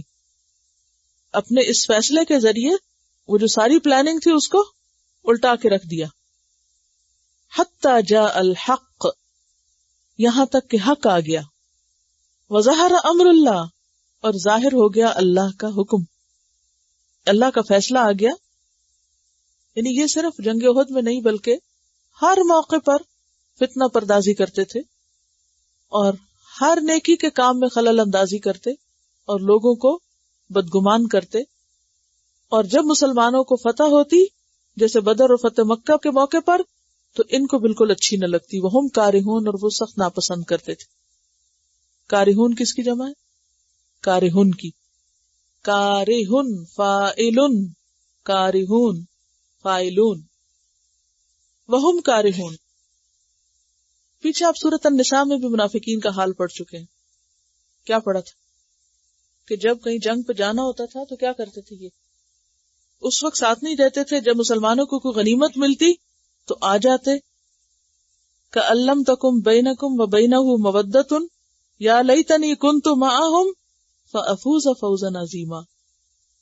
جب کہیں فتح نصیب ہوتی تو کیا کہتے آ کے, کاش ہم بھی ساتھ جاتے.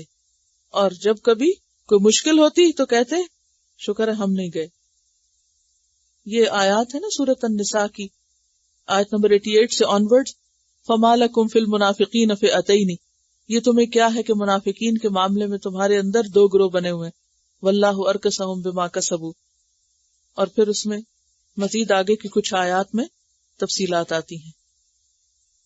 ومنہم من یقول, اور ان میں سے کچھ ایسے ہیں جو یہ کہتے ہیں اذن لی, مجھے اجازت دے دیجئے. اشارہ ہے جد بن قیس کی طرف جس نے کہا تھا کہ میں رومی عورتوں کو دیکھ کے صبر نہ کر سکوں گا, مجھے تو آپ یہیں رہنے دیں, مجھے نہ ساتھ لے جائیں, مجھے چھوڑ جائیں آپ پیچھے. ولا تفتنی, اور مجھے آپ فتنے میں نہ ڈالیں, میں اگر وہاں گیا تو فتنے میں پڑ جاؤں گا. یا دوسرا معنی یہ کہ اجازت نہ دے کے مجھے گناہگار نہ کریں, یعنی اگر آپ نے مجھے اجازت نہ دی تو میں گناہگار ہو جاؤں گا. الا فی الفتنۃ سقطوا, خبردار فتنے میں تو وہ گر ہی چکے ہیں. سقط یسقط کا کیا معنی ہوتا ہے؟ گرنا, ساقط ہونا. اسی سے فتنے میں وہ گر چکے ہیں.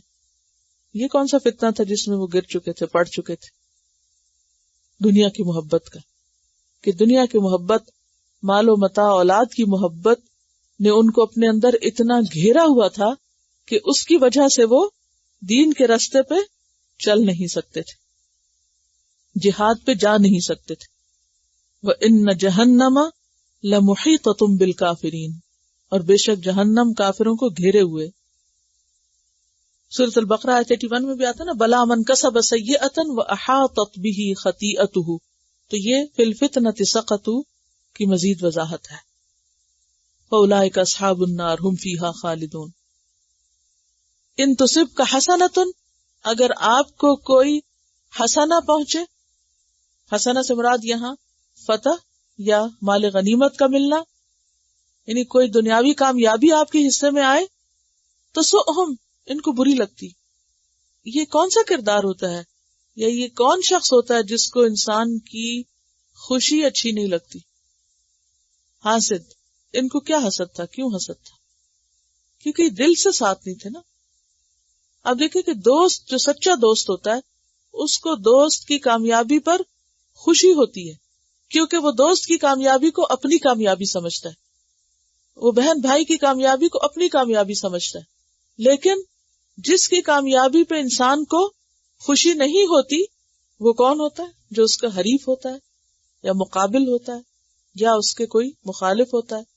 تو یہ چونکہ مسلمانوں کو اپنا سمجھتے ہی نہیں تھے، لہٰذا ان کو مسلمانوں کی کامیابی اپنی کامیابی نہیں لگتی تھی. اصل میں یہ چاہتے کیا تھے پھر منافق؟ اب تک اصل میں اس انتظار میں تھے کہ کس دن یہ ان کا خاتمہ ہوگا اور ہم پھر اپنی اسی دنیا میں مزے کر کے لوٹیں گے.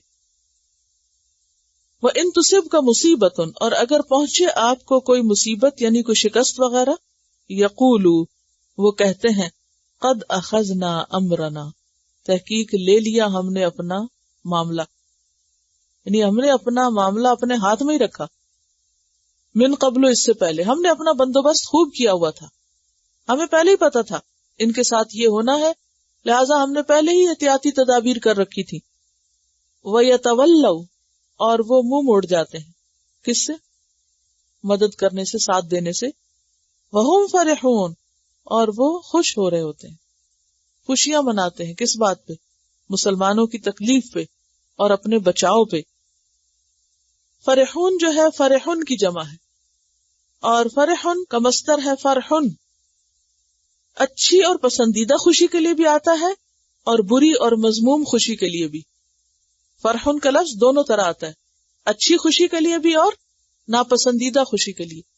اچھی خوشی مثلا یعنی جو جینون ہو، جس پہ خوش ہونے کا حق ہو کسی کو، اور ناپسندیدہ خوشی مثلا اترانا، کسی نعمت کو، دولت کو، علم کو پا کے اکڑنا، اپنے آپ کو بڑی چیز سمجھنا.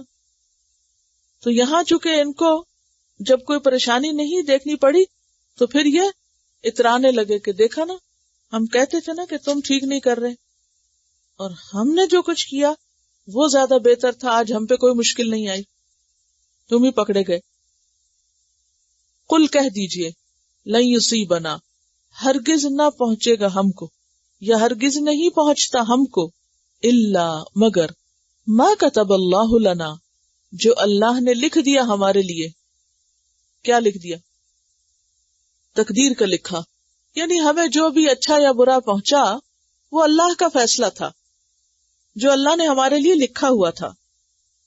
ہوا مولانا، وہ ہمارا مولا ہے، وہ ہمارا آقا ہے، وہ جس حال میں ہمیں رکھے ہم راضی. وَعَلَى اللَّهِ فَلْيَتَوَكَّلِ الْمُؤْمِنُونَ، اور اللہ پر پس چاہیے کہ توکل کریں ایمان والے. سچے ایمان والے کیسے ہوتے ہیں؟ کہ جب انہیں کوئی مشکل آتی ہے تو اس پر وہ اللہ سے ناراض نہیں ہوتے، پریشان نہیں ہوتے، بلکہ کیا کہتے ہیں؟ جو اللہ نے ہمارے لیے لکھ دیا وہی ہمارے سامنے آیا، یہ اللہ کا فیصلہ ہے. اور وہ یہ نہیں کہتے کہ یار اب تو نے کیوں کیا، وہ کہتے ہوا مولانا، وہی تو ہمارا مولا ہے، وہ جو چاہے کرے. اور اللہ پر مومنوں کو بھروسہ کرنا چاہیے. کیا بھروسہ؟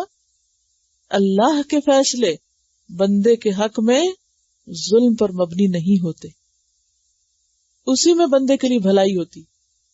مثلا منافقین کا جنگ پہ نہ جانا بظاہر دیکھنے میں ایک نقصان تھا دنیاوی طور پر، لیکن حقیقت میں بڑے فائدے کی بات تھی کہ وہ نہیں گئے تھے.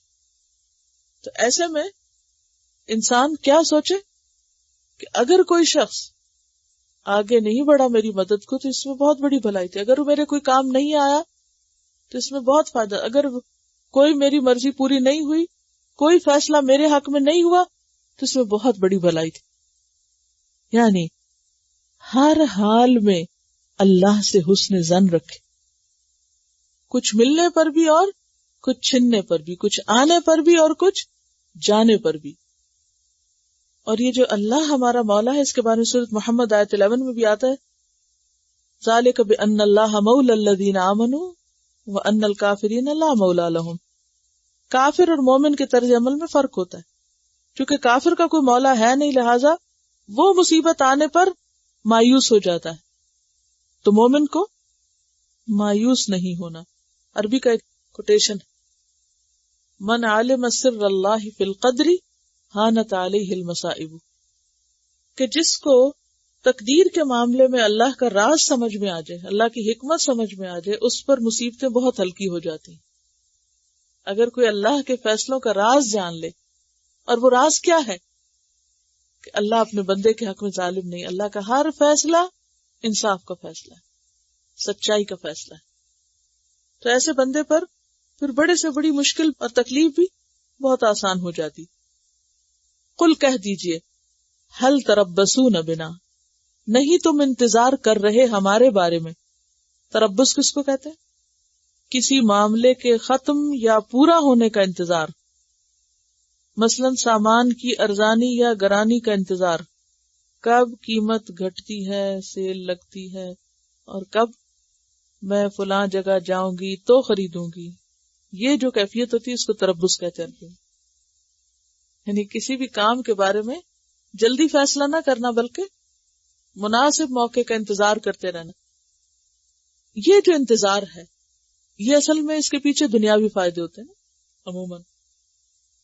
تو منافقین کی ایک صفت تربص بھی بتائی گئی، سورۃ الحدید میں بھی اس کا ذکر آتا ہے کہ انسان جب دین کے معاملے میں کسی قربانی کا وقت آئے تو فوری فیصلہ نہ کرے، متردد ہو، انتظار کرے. اچھا اونٹ کس کروٹ بیٹھتا ہے، کیا چیز بہتر ہوگی، کس کام میں کیا فائدہ مجھے ملے گا. یعنی نیکی کرنے کو سامنے رکھی ہوئی اور ایک شخص بیٹھ کے دیکھ رہا ہے کروں کہ نہ کروں. پھر نیکی کا موقع اللہ نے دیا، کر لو. نہیں کروں تو پھر کیا پتہ یہ نقصان نہ ہو جائے یا یہ میرا خرچ نہ ہو جائے. اچھا میں پہلے اچھی طرح سارا حساب لگا لوں کہ مجھے کیا وقتی فائدہ ہوگا پھر میں کروں گا. تو اس کیفیت کا نام جو ہے یہ تربص. تو یہ منافق جو تھے یہ مومنوں کے بارے میں انتظار کر رہے تھے کہ ان کو الٹیمیٹلی کامیابی ہوتی ہے یا یہ تحریک ختم ہو کے رہ جاتی ہے. بولا ہوتا کیا ہے؟ اور خاص طور پر جنگ تبوک میں یہ دیکھ رہے تھے کہ اب رومیوں سے لڑنے گئے ہیں، دیکھیں ہوتا ہے کیا، کیونکہ ان کو تو یقین تھا کہ یہ وہاں سے بچ کے نہیں آ سکتے. ایک تو اپنے مرکز سے اتنے دور، کھانے کو کچھ نہیں، اور حالات اتنے مشکل، کٹھن، مقابلہ بالکل غیروں سے. تو یہ تو انتظار میں تھے کہ بس اب ہمیں اچھی خبر ملنے والی ہے کہ وہیں کے وہیں رہ گئے، اچھا سارے نکل گئے یہاں سے، اب پیچھے مدینہ میں ہم موج کریں گے.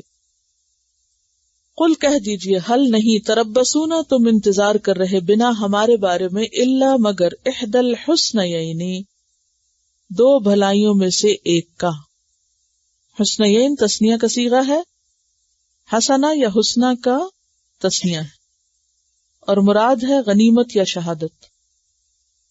کہ تم ہمارے بارے میں کس چیز کا انتظار کر رہے کہ ہم واپس زندہ بچتے ہیں کہ نہیں؟ بچے تو غازی بن کے لوٹیں گے فتح یاب ہو کر، وہ بھی اچھا ہے، اور نہیں بچے تو شہادت ملے گی اور وہ اس سے بھی اچھی ہے. وَنَحْنُ، اور ہم، نَتَرَبَّصُ بِكُمْ، انتظار کر رہے ہیں تمہارے بارے میں، أَن يُصِيبَكُمُ اللَّهُ، اور نحن کون ہے یہ؟ مسلمان. ہم انتظار کر رہے ہیں تمہارے بارے میں، ان یصیبکم اللہ، کہ پہنچائے تم کو اللہ، بعذاب، عذاب، ہلاکت، من عندہ، اپنے پاس سے، یعنی آسمان سے تم پر کوئی بلا اترے، او بایدینا، یا ہمارے ہاتھوں سے تم کو پٹوائے. فتربصوا، بس انتظار کرتے رہو، دیکھتے رہو.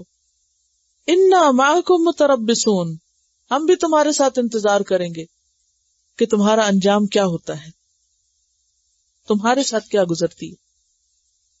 حضرت ابو ہریرہ رضی اللہ عنہ کہتے ہیں کہ آپ صلی اللہ علیہ وسلم نے فرمایا اللہ سبحانہ وتعالی نے اس بات کی ضمانت دی ہے کہ جو شخص میری راہ میں نکلے اور اس کو مجھ پر ایمان اور میرے رسولوں کی تصدیق کے علاوہ اور کسی چیز نے نہ نکالا ہو، یعنی خالصتاً اللہ کی خاطر وہ اللہ کے راستے میں نکلے، تو میں اسے یا تو اجر اور غنیمت کے ساتھ واپس کروں گا یا جنت میں داخل کر دوں گا. کیا مطلب؟ یا جنت میں داخل کروں یعنی شہادت دے کے فوراً، کیونکہ شہید تو فوراً ہی جنت میں پہنچ جاتے ہیں، دیر نہیں لگتی ان کو جنت میں جانے میں. یہ آیت جو ہے نا، آیت 51، اگر آپ کہیں بھی اپنے پاس الگ سے لکھ کے رکھ لیں تو جب کوئی غم، کوئی تکلیف، کوئی فکر اور کوئی پریشانی ہو اور لوگ طرح طرح کی باتیں کریں تو ہمیشہ کیا سوچیں، لن یصیبنا الا ما کتب اللہ لنا هو مولانا وعلی اللہ فلیتوکل المؤمنون. تلاوت سن لیجیے ذرا ان آیات کی.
نستغفرک و نتوب الیک۔